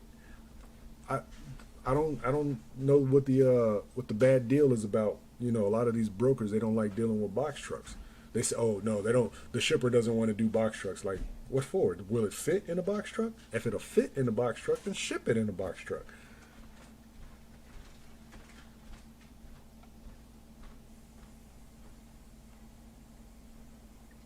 Yeah, I'm really thinking about getting that trailer. Well, okay, Chris TV, he's got 20,000 subscribers, so he's doing a little better than me.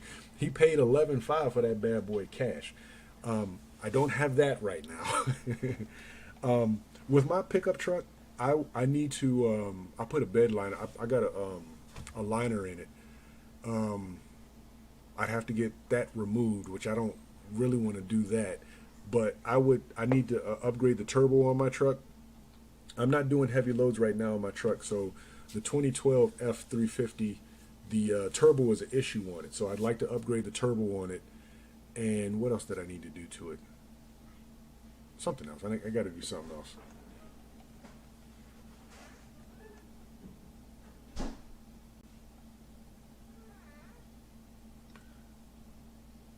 Oh yeah, definitely. If they're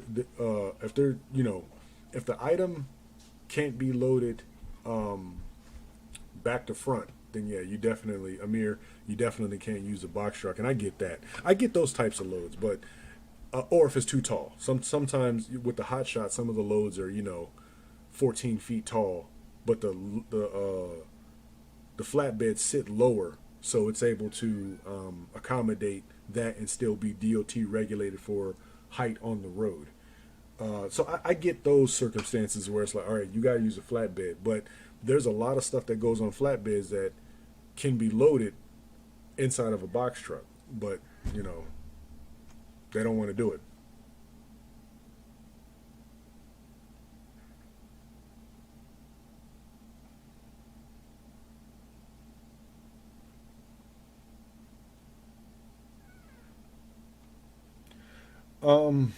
Bronx truck. I mean Bronx. Yeah, I mean that's definitely a possibility because I see a lot of minorities getting into this business right now.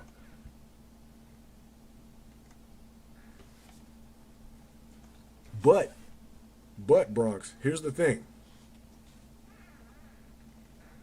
Here's the thing about that Bronx, and this is for everybody here right now. You get your Class A. If you're a minority, that's out the door. Nobody can say anything to you because if you got that tractor, they don't care. I get I don't get the hate on box trucks. So, and that's where I'd say I don't even know if it's a minority thing, because a lot of minorities are getting into the box truck game right now. But if you had your Class A, all of them will work with you, every single one of them.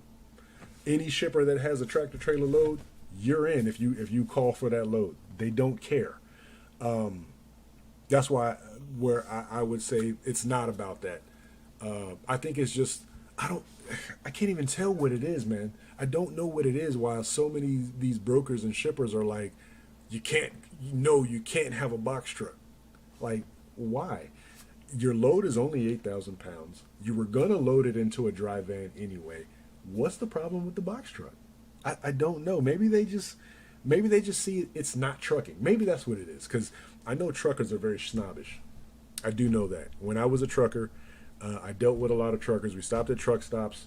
They're very snobbish. And back then, we didn't have logs being so local because I didn't drive interstate.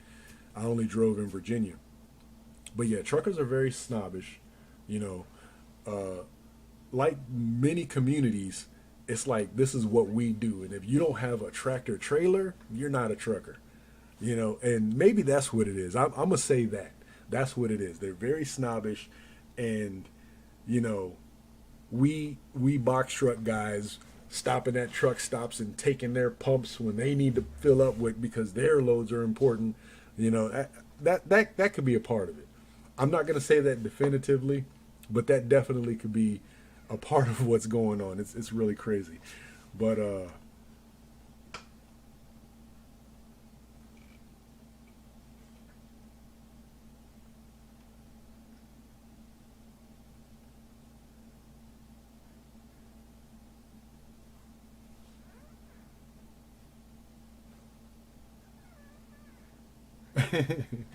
they be see, I haven't been, I haven't even used my truck for regular shippers yet, so I haven't heard any of these excuses yet. Listen, here's a crazy thing.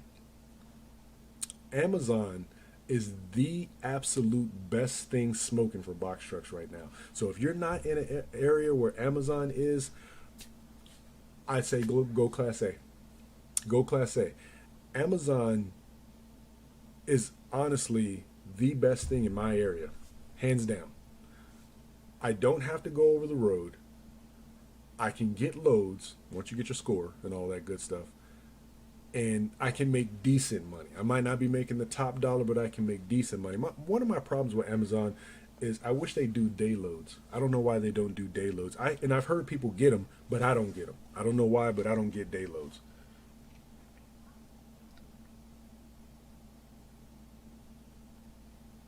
Oh wow. When I looked up, I had DAT for the first as soon as I got my authority, but then I had an issue getting my license plate for my truck. I had that took almost a month. And when I was looking in the comment section on DAT, it always said no box trucks. I'm like, well, okay, why? You know, I see the weight. What's the length? You know, I don't know. But they were putting it in the dry van though. That's what I mean. It's like they were putting it in the dry van. So what's really the problem? I don't know. They just. I have Landstar. Did I fill out for Landstar? Listen, I filled out for like I want to say four different carriers like Landstar, and not one has gotten back to me. Not one has gotten back to me. I don't know why. They just have not gotten back to me. There's one in Chesapeake, a broker, and it says on their website they do box trucks. I filled out their carrier package. They haven't gotten back to me. I filled out for Mothership. I'm on Mothership.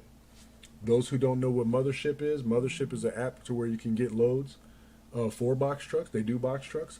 I've gotten one load shipped to me, and it was decent. It was like $1,400, but it was going to New York, and I was like, man, I'm not going to New York. I can't do that.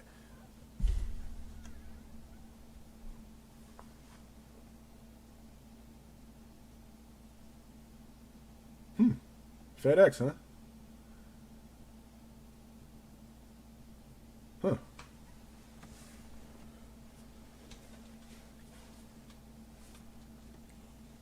here's a question. Here's a question, guys. What other? Okay, so the box truck game is hot right now. Has anybody thought of any other businesses that they've looked at? If you're on the fence, if you haven't got your authority yet, and you're not beelining straight to it, are there anything else that you have looked at as far as business getting into? Because one thing about me, I'm an entrepreneur. I'm not a box truck owner and in love with just that. I'm in love with it all. So what? And then always look for my next business too. So what other businesses has any of you looked at getting into that would take around the same money as a box truck? Airbnb. See, real estate is my ultimate goal. So if me and my wife went to Niagara Falls a couple years ago for our anniversary, and I was shocked to see how cheap some of the houses. I'm talking, the falls is a quarter mile this way, and the houses right here on the street looking at the river were dumb cheap. And when I say cheap, I mean like 30, 40 grand. I'm looking at Zillow and I'm like, these houses are for sale, 30, 40 grand. I don't know, maybe it was a room. I wouldn't imagine that, but these houses were decent size and were dumb cheap. I was like, man, I could Airbnb all those things, man. Yeah, Airbnb is definitely where it's at. There's a guy that I follow on YouTube named Will Motivation. He has upstate homes are inexpensive. Yeah. Okay, so why is it so expensive at one of our nation's greatest? Well, I don't know how to scale it, but Niagara Falls. Lots of people go there. Those houses are so cheap, right there next to the falls, and I want to say like 3 blocks away from that casino building. But Will Motivation, he does Airbnbs in Florida. So in Orlando, we just went to Orlando a couple months back. They got a whole community of 8 to 10 bedroom homes that they've built specifically for Airbnb. 8 bedroom, 8 bath, or 10 bedroom, 10 bath. And Will Motivation, he's getting into those. I was like, wow, that's amazing.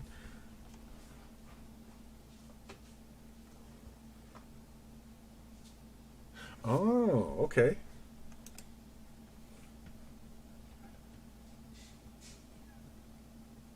And I can imagine right now, with the whole rent moratorium thing going on, that if you could find a landlord that's willing, that's wanting to make some money, but doesn't want a long-term lease, so he can get them people out of there, that yeah, that could be a good little kick right there. So where are your Airbnbs at?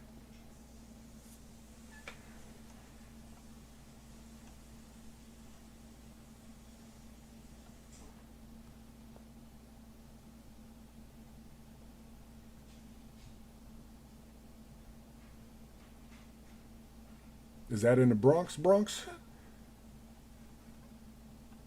Oh, Greenville, North Carolina. Okay. Oh, you ain't too far from me.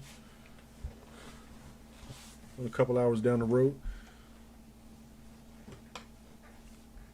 She setting up those Airbnbs in the Bronx. See, I can imagine. Like, I haven't been to New York. I've never been. Well, no, yeah, no, I've been to New York, the state, but I haven't been to New York, the city. Um,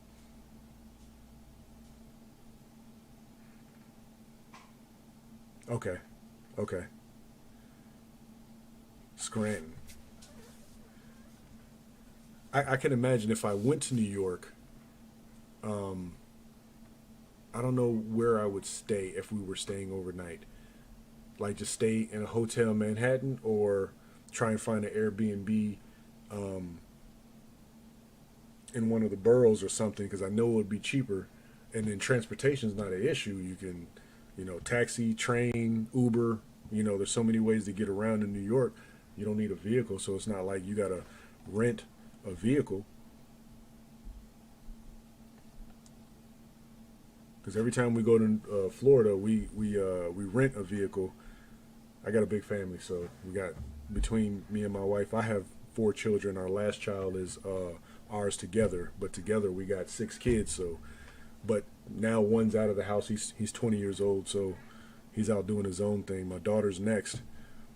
She turns 18 this year. She ain't getting out the house, but she turns 18 this year. Um, so we don't need as big a vehicle anymore, but we still like to try and take everybody with us.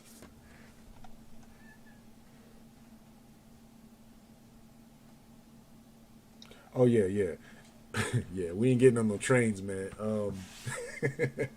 Nah, I'll pay that Uber money. I'll pay that cab money. Nah, I ain't getting on no trains. I just seen a story on World Star, man. I ain't getting on no trains, man. The last train I was on was in 2010 in DC. In DC trains are similar to New York. Like you see some stuff, you see some talent, and you see some stuff. DC buses too. Oh my goodness, Gotham City. Yeah, man. I mean, I've been seeing stories. I mean, listen, I'm not as against going to New York. There's one place that you won't catch me, and that's just because of what goes on in the streets, and that's Chicago. I love the city, but you won't catch me there. Me and my wife, we can't go there. She'd be like, "You want to go to Chicago?" I'm like, nah, she don't even want to go to Chicago. But yeah, Chicago, that's a no go. When I go down to Florida, and we end up going to like we went to Miami, and was driving through GPS. It's taking you around. You got to get to places you following the GPS, and we go through some of them places, some of them first 48 places. Keep your head straight. Don't look at nobody.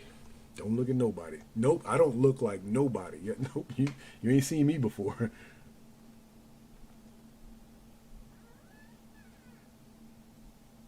Wow, police ain't even, man.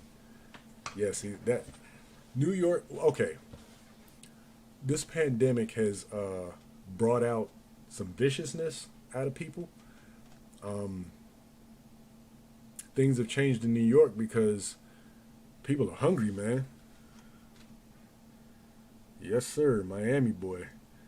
We went to Orlando and same thing. Listen, when you see them big dreads, I love them guys. When you see them big dreads, listen, don't play around. Keep your head straight. No, keep your head straight.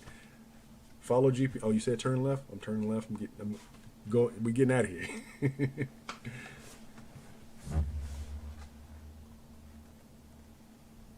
He said you double parked the box truck. Ain't nobody come.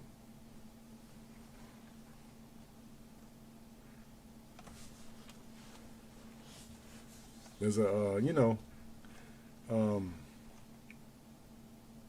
yeah, certain it's like this pandemic has just brought out a veracity in people that's like, I don't know, I don't know, handlebar dreads. Yeah, them yo, they crazy. them boys, them boys. Yeah. When we first went down there, we went to West Palm Beach. I had been to West Palm Beach before, but when me and my wife first went to West Palm Beach, we we stopped off at, I think it was like it wasn't a corner store. It was like it might have been a Family Dollar or something. The people that came up in there, we was like, we are in the wrong area. Okay, we got to go to Walmart. That's that. Like, even listen, me and my wife, we're kind of the same way. We have this rule because in Richmond can be mean. Richmond can be a mean place. We have a rule. We do not visit corner stores. Okay, no corner stores. You say, like, what type of corner store? You know them quintessential Asian or Arab owned, gates up. You know what I'm saying? Everybody hanging outside. You know, they got all the knockoff juices. We don't visit corner stores. It's got to be a 7-Eleven, a BP, a Wawa. Okay, corner stores, nah. When we lived in Richmond, the closest two stores were corner stores. Like, nah. You go further down to go to a well lit with a security system working gas station. That's it. I don't care if I needed a stick of gum. I ain't going to no corner store because all it'll take is somebody to have beef with so and so, and kind of like what happens in Chicago all the time. People get to blowing, and I get caught. Like, nah, I keep my head on a swivel and stay out of where I don't belong. That's what I do. Yeah, see, New York, y'all got the bodegas, and it's like you gotta go to a bodega. What you gonna do? Travel outside the city to go get something to eat? Like, nah, you have to. But see, the I think it was a story last week. The patrons inside the store saved the boy from the gang members outside the store trying to get to the boy. But that's what happened to the other boy, that the gang members caught the wrong guy and ended up, ending his life. But he was the wrong guy, but he tried to run inside the store and all that, but they dragged him out. It's, that gang stuff, man. I'm originally from Denver, Colorado, and they in the '80s got the fallout from the LA stuff.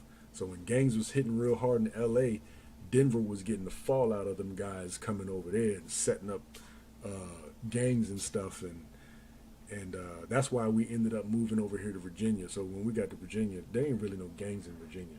There's cliques, there's families, but that gang stuff, man, I can't do it. Yeah, Amir. Listen, I do my best not to.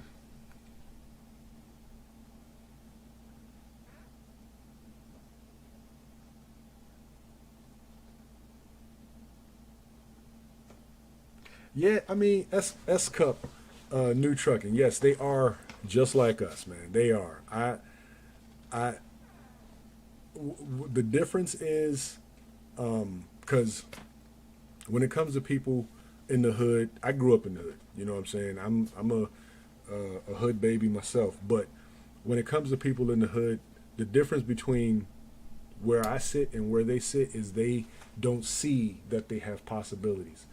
Um, they see things as hopeless, or this is what I gotta do. And I've been there. Like I said, I've been in the streets myself. But the difference is I looked inside myself to say there must be something different. Because at one point in my life, it was, if I got it and you had it, I'm going to get it. That's the way I used to live my life, and it took, um, you know, sitting down behind them bars to say, hey, that's not the way I want to live.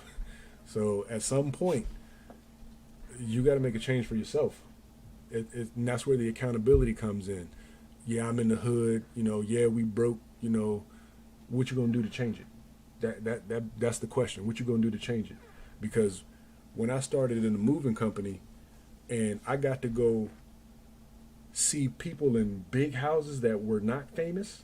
I'm talking $1 million houses, and I didn't know who they were. It was like, a regular person can have that. That opened my eyes, you know. Um, but that's about personal accountability and figuring out what you want in life. And a lot of young people, and that's where I get into the mentoring, because a lot of young people don't have anybody to tell them that there's something better in life. And that's what I want to do. I want to go to the hood and say, hey, young guys, y'all ain't got to do this, man. It can be better than this. It can be better than what you see right now. And, it's it's something that we as older guys, I'm an older guy, so this is something we gotta step up and do. We can't just leave them out there to the wolves and expect them to do better than what they're doing in Chicago if you're not willing to go out there and talk to them, or find some way to talk to them. Because I don't know if I want to step on the streets, but if I can pull one out, there's a saying: a person is smart and people are dumb. Okay, a person is smart and people are dumb. So what does that mean? You get people together, Democrats and Republicans, you get them together in their groups, they dumb as hell. But you pull one out and get to talking to them, you realize they're a smart individual. But that's the problem. And that goes across all types of groups. So when it comes to these young guys, if I can just pull one out and talk to them and say, hey man, life is better if you do these steps instead of the steps you're doing. And they might get it. You can't save them all, but they might get it, Uh, you said, do you have any experience with the DEF system on the trucks? Not any experience other than filling it up. In fact, I just bought 2 tanks today. Speaking of that, okay, so I wanted to know when it came to the DEF, is there a difference between that, Walmart SuperTech DEF, Napa DEF, that blue platinum DEF, silver, whatever? What is there tiers to this stuff, or is it all just marketing? So I actually found a guy on YouTube. I was kind of really begging the answer because I needed some DEF for the truck. And I get that SuperTech. I get that cheap SuperTech from Walmart. So he went into a very good history of where these come from and who's mixing them, and really what they are. They're kind of all the same. So you pay, if you go to AutoZone, you'll pay what, like $12 for 2.5 gallons of the blue, the regular. I think it's like $15 or $16 for that platinum. Napa's $10, $9.99 for the same 2.5 gallons, and Walmart is $6.90. I paid $14 for 5 gallons. So he went through the MSDS of the DEF, and the only one that's really different, but they don't know why, is the blue platinum. That's the one that has the third product in it. So what it is purified water and urea. That's it. That's it. That's all DEF is. And they're all, other than the shelf life, because if you put bad DEF fluid in your system, I just found this out today, I didn't know that stuff has a shelf life. So most products actually, they have a date on it, and it's written in a certain code. So you gotta, I didn't even see how to figure out the code of the date to see if it's past its prime, because the Walmart version actually moves so fast off the shelves that you don't have to worry about it. And there's actually inspectors that go around and actually pull product off the shelf to make sure they're not selling outdated DEF, because it will mess up your DEF system. It will mess it up. So when it comes to that DEF, you can get that cheap Walmart DEF, and it is just as good as Blue Diamond or whatever it's called. Napa is just as good. There's literally no big difference.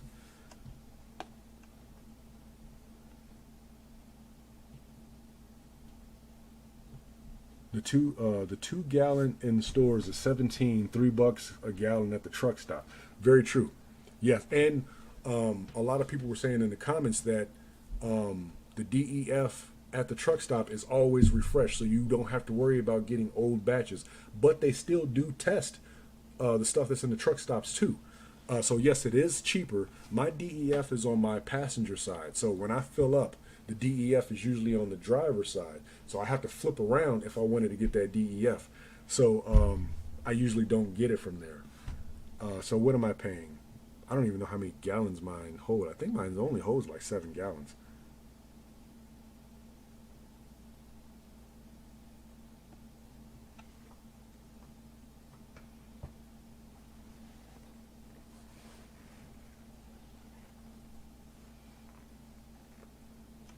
Yeah, the diesel particulate filter is a big part of newer trucks now. Since I've gotten my pickup truck, when I bought it, it has a DPF on it, but whoever had the truck before, they actually deleted the EGR system, so it doesn't. I don't put DEF into my pickup truck, which is cool because I don't have to buy that for my pickup truck. But a lot of the YouTubers that were modifying trucks got fines from the EPA for modifying and taking off the DPF on their vehicles. So in the newer big rigs, of course, there's a big debate going on: new trucks versus old trucks, DPF versus or DEF versus just the diesel particulate filter and what they had beforehand. So a lot of the senior truck drivers, they don't like the new system, but there's a guy, I forgot the name of the YouTube channel. I watch a lot of YouTube channels, by the way. He runs a company in Canada, and he has a ton of drivers, and he showed new trucks versus old trucks, DEF versus non-DEF, and these new trucks, like everything, they're getting so smart that it actually increases fuel economy. So it's a pain to buy, but at the same time, it's making supposedly. Listen, it's not even really making things better. It's just a regulation that the government wants to have. Honestly, that's really what it's about. It's a regulation that the government wants to have, and we can't get around it without getting fined by the government. So,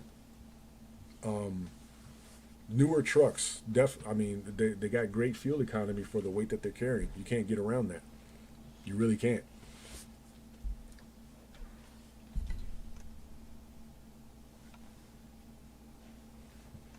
So my pickup truck doesn't have DEF, but of course the big truck does, and it's fine.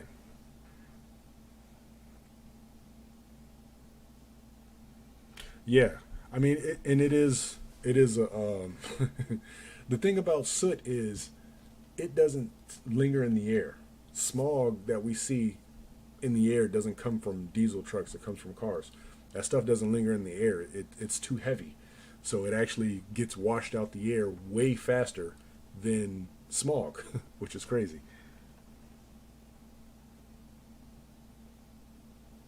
Oh, okay.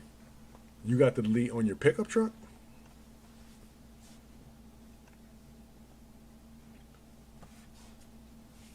I wasn't gonna when I bought my truck and I looked it over. I thought everything was intact because everything was there. But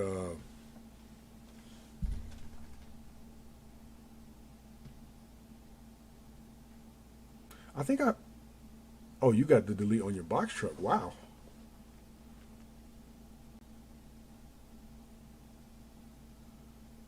Kevin McNeil. I think I've been on his page before, man. Listen, we are in a tight knit community. I Let me look. That sounds familiar.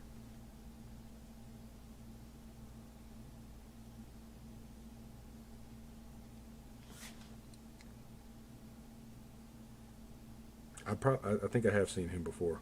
There's a couple of guys that I watch on the business credit side. Yeah, I'll watch them. I definitely will. Kevin McNeil, everybody. Business credit. How to build business credit. Definitely. Ooh, he's got that shell card. I'm gonna have to get that. 5 easy approval vendors. Another good one. Yeah, definitely.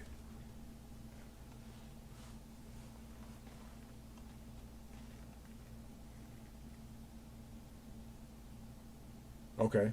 Fourth video is a gold mine of information. Okay. Yeah, I'll check it. I'll definitely check him out.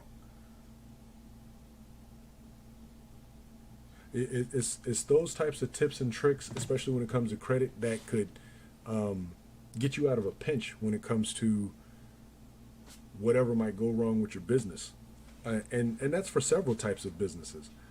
Um,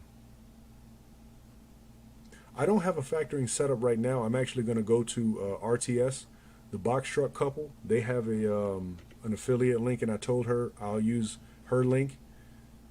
So I'll be going with RTS.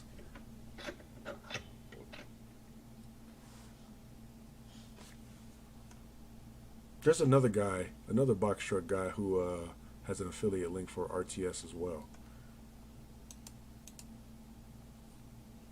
See, my thing is when it comes, well, I am trying to not only do my business, but like I said, YouTube is I'm trying to make my second business. But my journey, and that's why I call it WJ's World. My name is Warren Johnson, just in case anybody was thinking, what does that mean? WJ's World. It's just a weird way to say my initials, WJ. Um, my YouTube journey is the breadth of what I do, and I got 1,000 skills. I really do. Um, I got skills that I haven't even discovered yet. I'm sure I do, but I want to basically showcase everything that I do and can do, and get information. And that's why I want to go live, and we'll start going live more often, because talking to people, this is the network right here. You got to have a network of people um, to bounce ideas off of. It's I feel that's the community right there. You don't build it by yourself. It takes people, whether they're employed by you or whether you're mentoring somebody or being mentored by somebody. when I was building my lunch trailer, there was a guy. There's a guy here in Richmond that's had his lunch. He's been doing catering service for probably like 10 years. And I used to go over there and pick his brain all the time. And he would have no problem talking to me. First thing I'd do is I'd buy something. I wouldn't just come over there and get information for free. I would buy something. He sell candy apples and funnel cakes. My wife likes funnel cakes. So I'd go get something. And, you know, I used him as a mentor. He might not even known I was using him as a mentor, but I was. Everything he told me, you know, I took it to heart and used it in my own endeavor. The only thing about the lunch trailer and why it quit so fast is because this came about, this box truck thing came about. And like I said, I'm not in love with any one particular business. I'm in love with being a business owner. So whatever I can do to keep business going, I love it. I thrive off of being out on my own. That's the rush for me. I don't know when my next meal is coming. I don't know if I will make it. I don't know if Amazon will kick me out or shut down the program and say, "Hey, we're not doing this anymore." I don't know. But that's the rush for me. It's a risky rush, but you know, like I said, that's my drive right there. I love it. Some people, ooh, you just spoke something good, man. Dumpster rentals, yes, sir. You just broke my whole thought. My brother's not on here no more, but Toro is his thing. That's what he wants to do. Yeah, we talk. Listen, we talk about a lot of stuff, but back to the dumpster rental. Yes, so if my yearly plan by the end of this year, if I could get my business credit right, build it up to the point with my income showing that this business is viable. If I can get, I'm trying to get as large a loan without my personal guarantee. That's the catch. It can't be a personal guarantee loan. I don't want my name attached to it. I want my LLC and my EIN and my DUNS number to carry this loan. I'm trying to get the largest loan I can get. And I'm trying to be like Trump on that one. Use their money. I'm not trying to use my money. So if I can get the largest loan I can, I will get, first and foremost, I'll pay off all my equipment. So my equipment is in my name. Number two, either find a house to rent and I fix that up, get into the car business because I want to do a car dealership so everybody around me, I can put them to work. Get more video equipment because I got big plans for this channel, and get dumpster, at least one dump trailer. Very profitable if you do it right. Very profitable. So I have a plethora of things that I want to do if I can use credit, business credit, because it's much easier than personal credit to get that type of money. If you can show the funds, if you can show the funds with using like Kevin McNeil, if you can use some of his techniques to build your business up to look like a giant or a mini giant, then they don't mind giving you the money because you're not a guy, you're a business. So rules are different. So if I can pull that, that's my goal by the end of this year.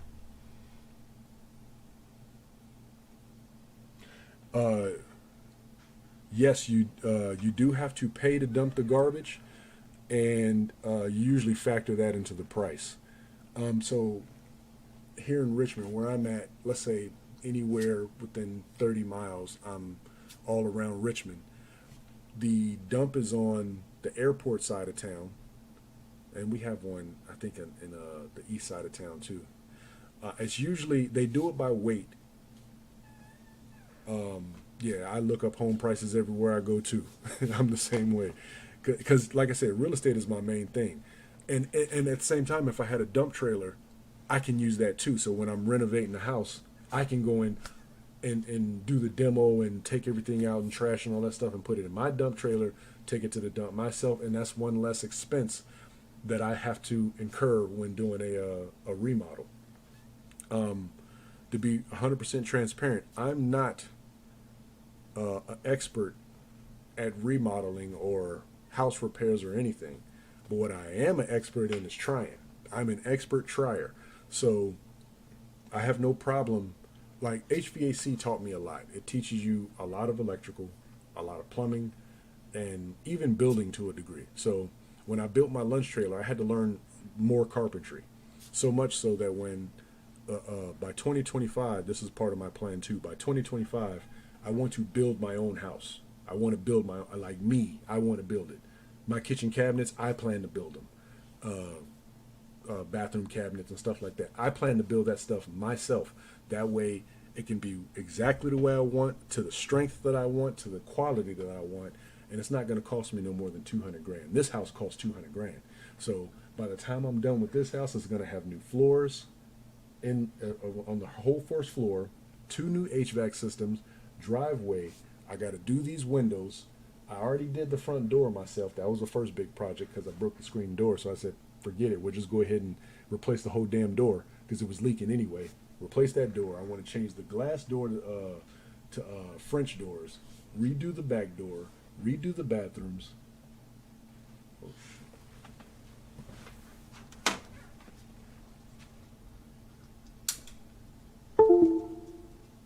hold on, people.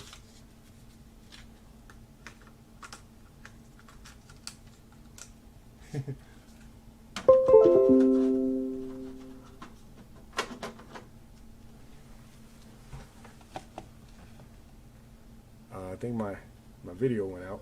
Give me a second.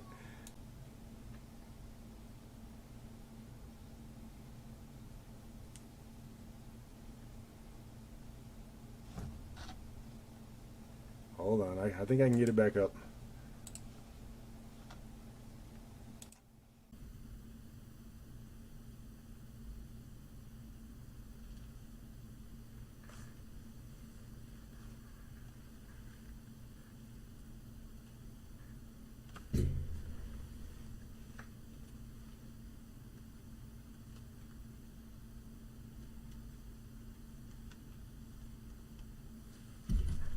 Oh no.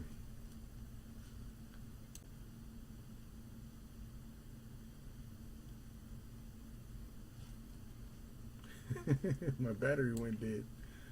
Oh my goodness. I haven't been checking it. Wow, that lasted a good little while. Wow. Oh my goodness. This thing looks weird now.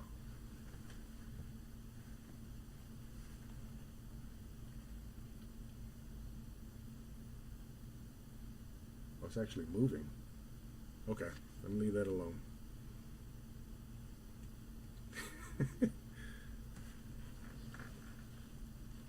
Yeah, battery went completely dead. Oh.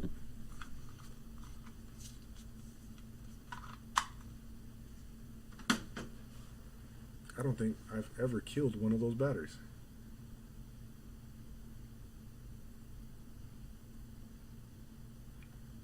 Wow. Well, is anybody still here?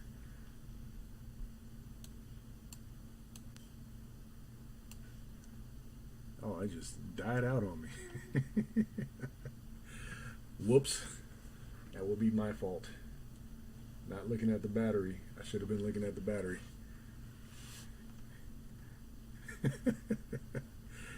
Let's see. You know what? I'm gonna order that this week because I need a D-tap for the thing so it won't just die out on me. That was I got a battery pack, and I could use a D-tap and hook it to that, and that's 22,000 milliamps. So that won't die out on me. Oh my goodness. that was fun. I'm new to this. I done messed up, beat up the mic. I'm new to this live streaming thing. I'm used to just holding the camera, which I ain't even that used to that. I have, and mind you, I'm a camera nerd. Okay, I love cameras. I'm a camera nerd. I have a Canon R5 with a 24-70. So, yeah, she's a nice setup. I absolutely love it. I also have my Dusty, but beautiful Fuji X-T3 right here that I haven't been using since I got the Canon. Oh, Dusty. We got to pull her out the vault. Yeah. And these are Fuji lenses right here. I don't plan to get rid of that. I love the way this thing takes pictures.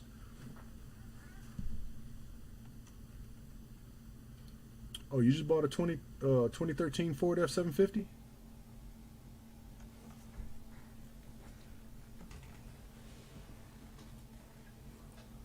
The Ford is good, man. That Cummins engine, okay, you have to have the Cummins with the Allison transmission.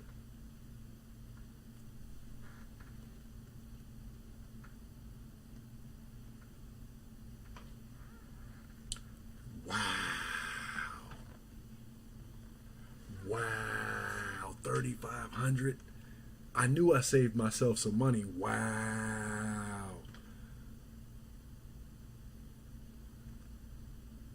Wow, 3,500. It was front and back or just the front?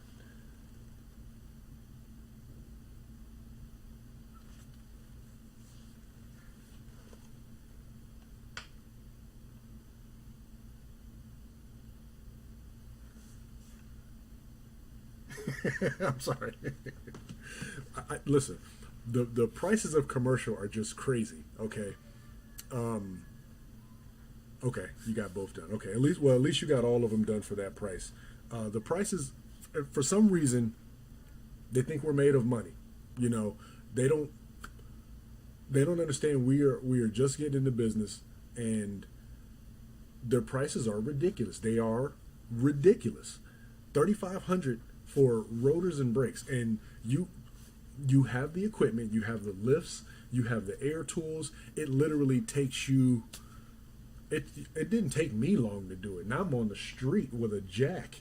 You know what I'm saying? It doesn't take long to do it. So if I had a lift and I can get the truck up, all 10,000 pounds of it, take the tires off easy, and use air tools all day, 1,500, half that at least, 1,500. That I don't see that as being. Yeah, I see that as being reasonable. 3,500.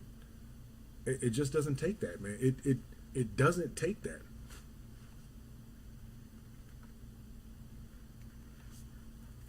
It literally doesn't take that. It's almost insulting how much they charge for some of the things involved with commercial, just because it's commercial. For instance, I'm really thinking of trying to find a way to store extra tires, like on the ceiling of the truck, because if you got to stop and get a 1,400 for parts and 800 for labor. How much did I pay for parts?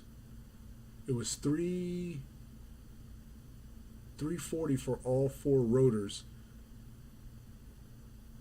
and 40 for front and 40 for back, because the 750,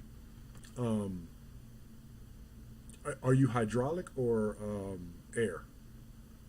Because mine's is hydraulic, and if you're hydraulic, then all of them, all the rotors they're all identical. So they all take the same rotors, the same brakes. So you're basically buying four of one. It's not like the front is different from the back, and the brakes are exactly the same. So, oh, you back, Brandon? So,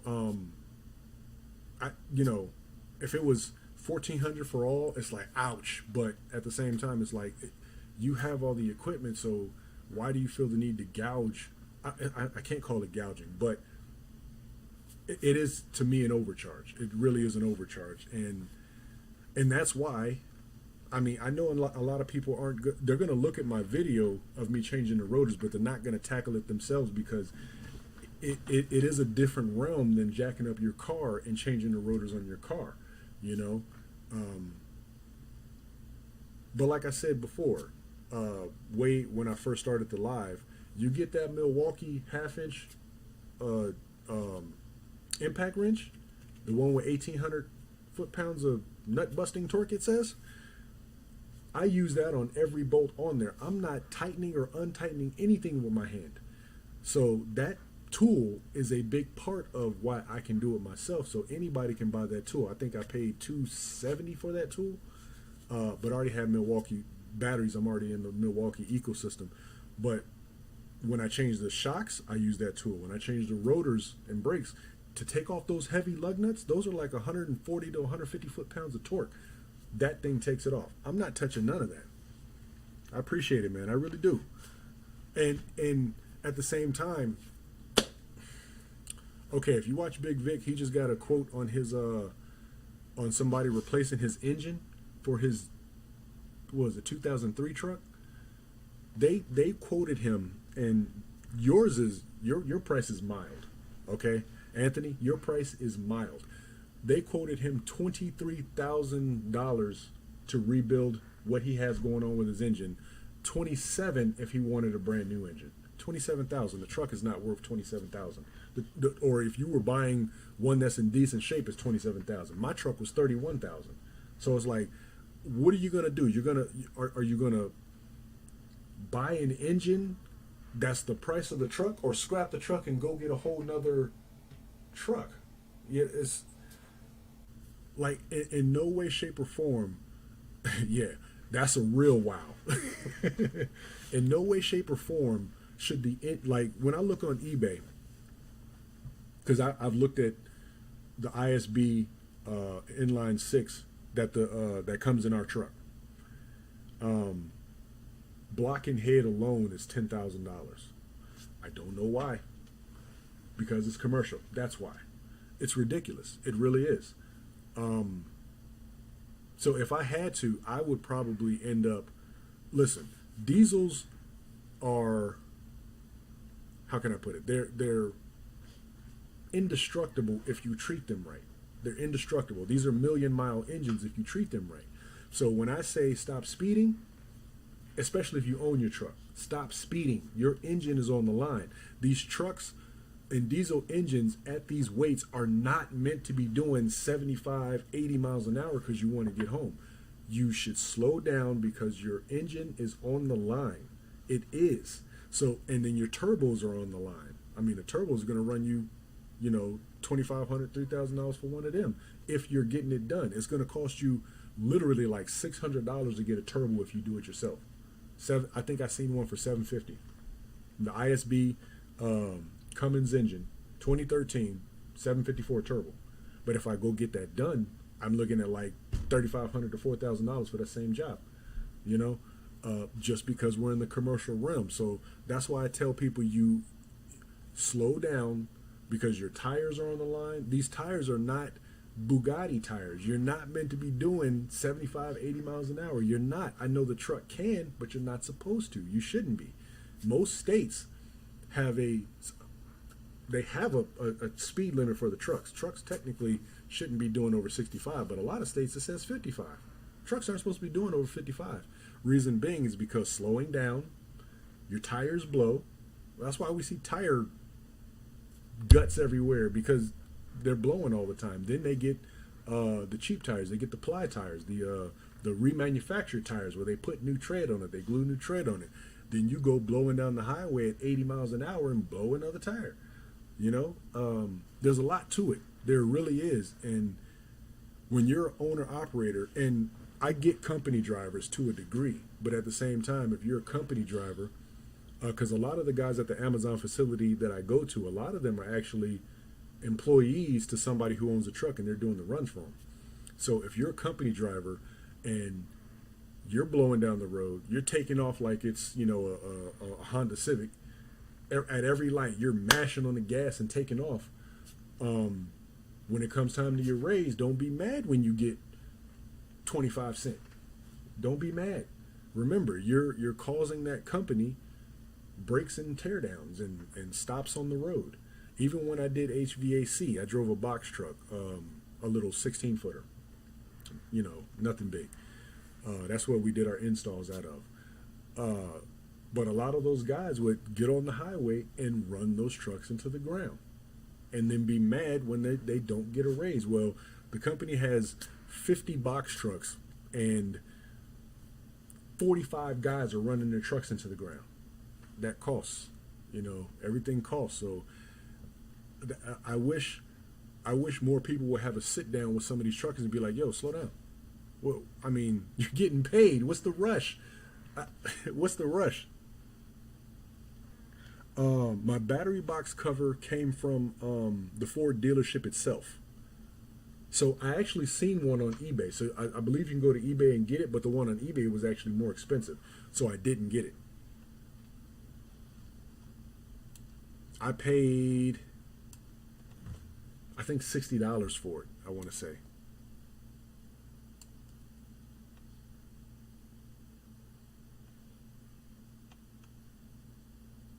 What, Brandon?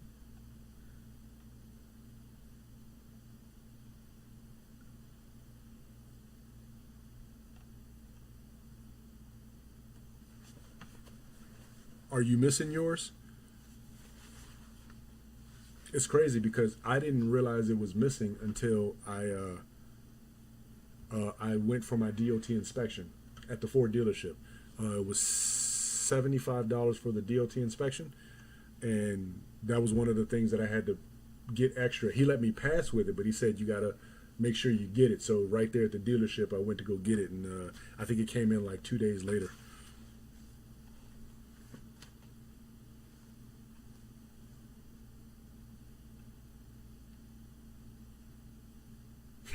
Lone guy, cousin Vinny. um, I don't want to put out the company that I went to because I don't really like them, and I didn't do enough research to see that they got bad reviews. They did qualify me for a truck because my credit is decent, but I don't like the way they operate, so I don't want to put them out there. But what I would say is go to an equipment lease company, a company that can finance commercial equipment lease, because those companies deal with like dump trucks, they deal with backhoes, whatever a company needs for its equipment, they deal with that. So best place to go would be your bank, if you can. Some banks don't do the commercial side of things, but at the same time, it's just a vehicle. It's a commercial vehicle, but it's just a vehicle. You'd get the best rates through your bank, if especially if your credit is good. Second place will be an equipment lease company, and you can Google some.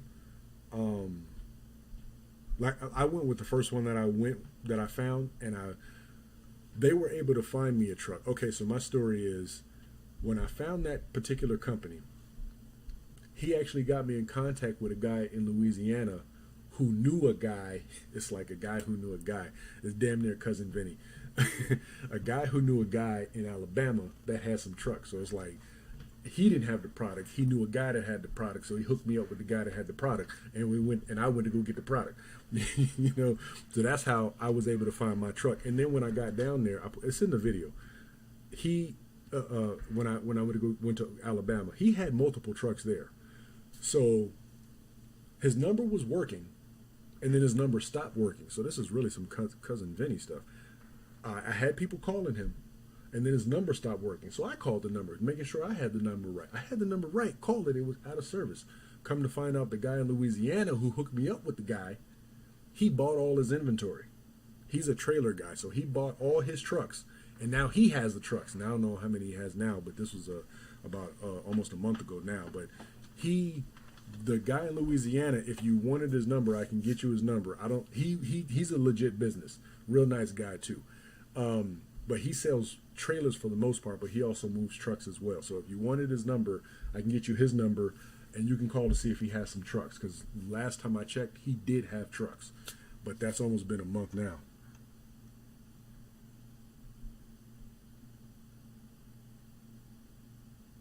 Oh, Brandon, I don't know. I mean, Brent, on my side, I can't hear nothing. All I hear is myself talking, and not through the speakers. I literally just hear my own voice. So I don't know what's wrong with it. It might. I don't know. This thing sucks. It's my first live, man. I don't know. I got to get my Kevin Samuels set up. Get my little spinny thing so y'all can be distracted. I'm gonna get that the one that dips in the water. I'm gonna get that one.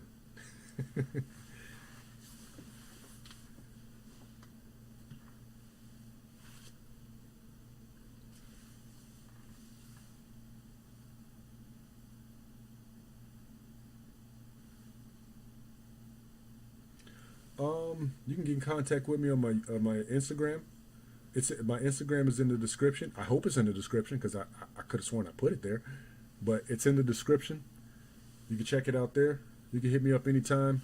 And any of these videos, man, hit me up. Listen, I'm gonna start. I want to start going live every Friday, so we can talk about these things. Because I'm not gonna knock anybody who wants to charge for their information because information is valuable. So if you went to a school, they would charge you and you'd be happy to pay.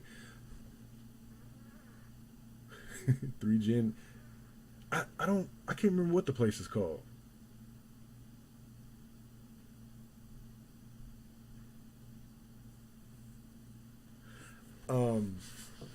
Yes, I still think Ford this particular Ford is not made for over the road. Only because the air ride in the seat. Did you say you had air ride? You said you had air ride, or was that a box truck? Or was that Bronx?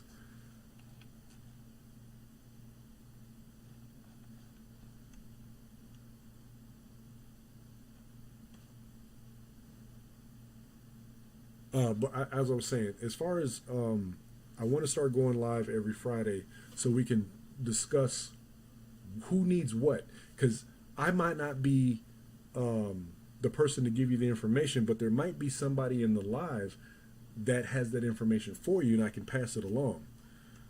So I really I want to have these conversations with people and get this information out because listen, it's no secret out here.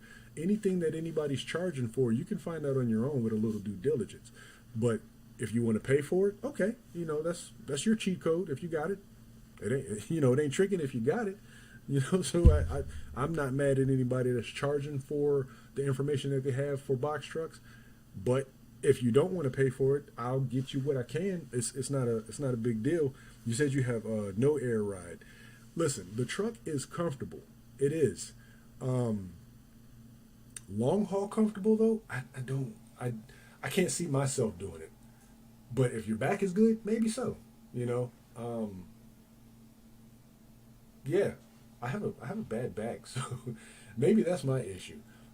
It's comfortable though. It's when I first got into it, I was like, wow, this seat actually feels like my F350. Literally, the front my F350 is a 2012 and my F750 is a 2013. So the front cabin, everything, it looks like my pickup truck, only gray.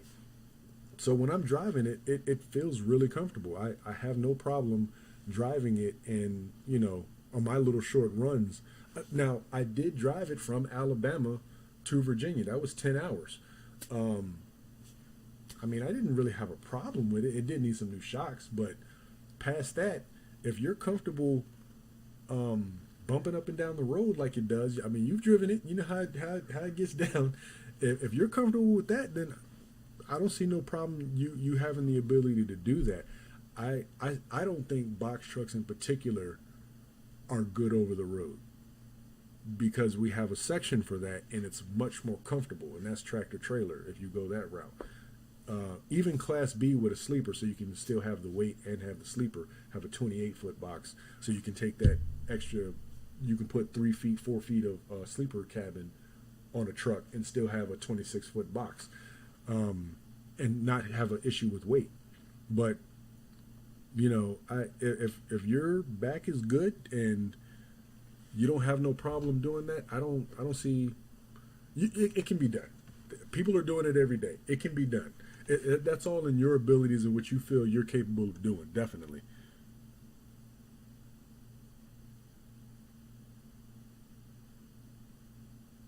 Salt Lake. Okay. So you ain't have no rust on it, huh? When I bought my carpet cleaning van, it was a 1994 Chevy G10 G20 G20 van with a 4.6 V6 engine in it. I bought it from Missouri, but it came from Arizona. Not a drop of rust on that thing. Lived there all his life.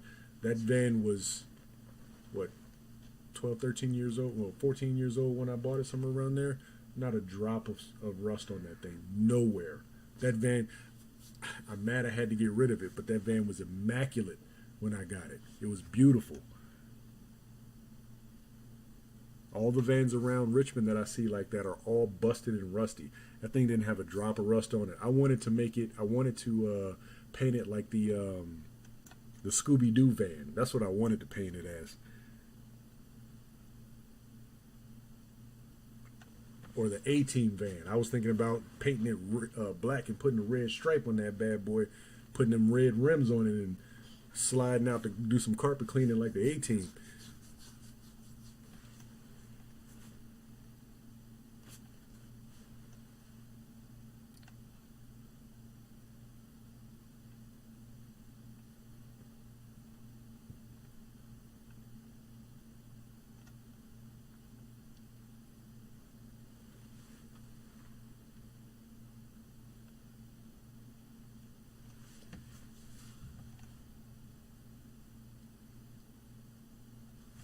Yeah, I mean, if you feel comfortable going over the road with it, you know, people are doing it every day. I don't want to discourage you because of my experience with um, extra long haul driving.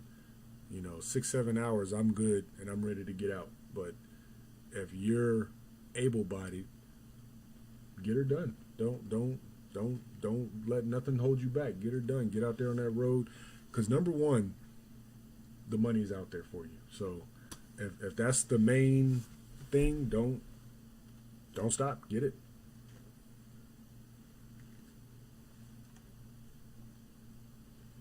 Oh my goodness, I've been here for 3 hours. What time is it? 12:22. Well, I guess I can call this a success. Hey, listen, I appreciate everybody that's came through tonight. Um,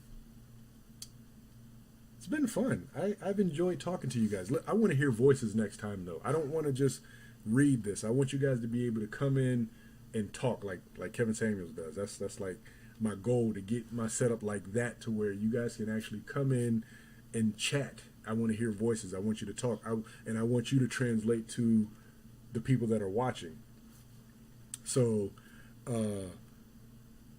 next week, I'm going to try and get that Zoom thing up and running. And like I said, we need to have these dialogues so everybody can get the information so they can have the best tools they need to proceed forward. And even if you're not doing box truck things, because like I said, I've done a ton of different businesses. I used to have a window tinting business, failed. Used to have a detailing business. That was pretty successful. I used to detail boats. That was pretty successful. I used to have an advertising business, failed. I used to have a mobile advertising business, failed. I mean, I've done so many things, it's ridiculous. So if you have any type of business you want to do, man, I'm ready to talk whatever type of business, especially for where I'm trying to go, with especially you guys in real estate. I pick brains. So I really want all you guys, Bronx, I see you. I appreciate you, man. You guys got to come with that knowledge for me as well. So I'm not the teacher, I'm the student here. I'm just trying to create the platform so you guys can give me that information that I need to go to the next level. And not only that, but motivation as well, because that's a big part of what I'm trying to do too. We all fall short sometimes, and we just need that little push. And if I can't give it to you, maybe one of these other guys can give it to you, and y'all can link up. And especially if you're in different same areas or whatever, and get her going, man. That's what I'm trying to do here. So I really appreciate everybody coming through and stopping by on my little live. I really appreciate it. My first one, I consider a success. Enough people came through for me to talk for this damn long. You see how long we've been here? I don't care if it was two of you. We talked for this long. My wife told me I could talk. So I'm just proving that. So I appreciate you guys. And next Friday, same time, 9:30, we'll get her again. I'll probably have a topic so we can kind of, pinpoint something that we can talk about, and everybody can kind of get on one accord so we can see, have topics to deliver on, okay? And that way, when these go up for other people to see, we got a concise topic so you guys can put your input in and I can put my input in, and we can have a catalog of nice dialect on particular topics. Use the business credit for real estate. Damn right. Yes. Listen. Listen, that's where I'm going. That's exactly where I'm going. Listen, yes. So yeah. I appreciate you guys stopping through, and yeah, until next Friday. So good, good. I don't even know what to say. I don't even know how to end this thing. But listen, I appreciate you guys. See you next Friday. Peace.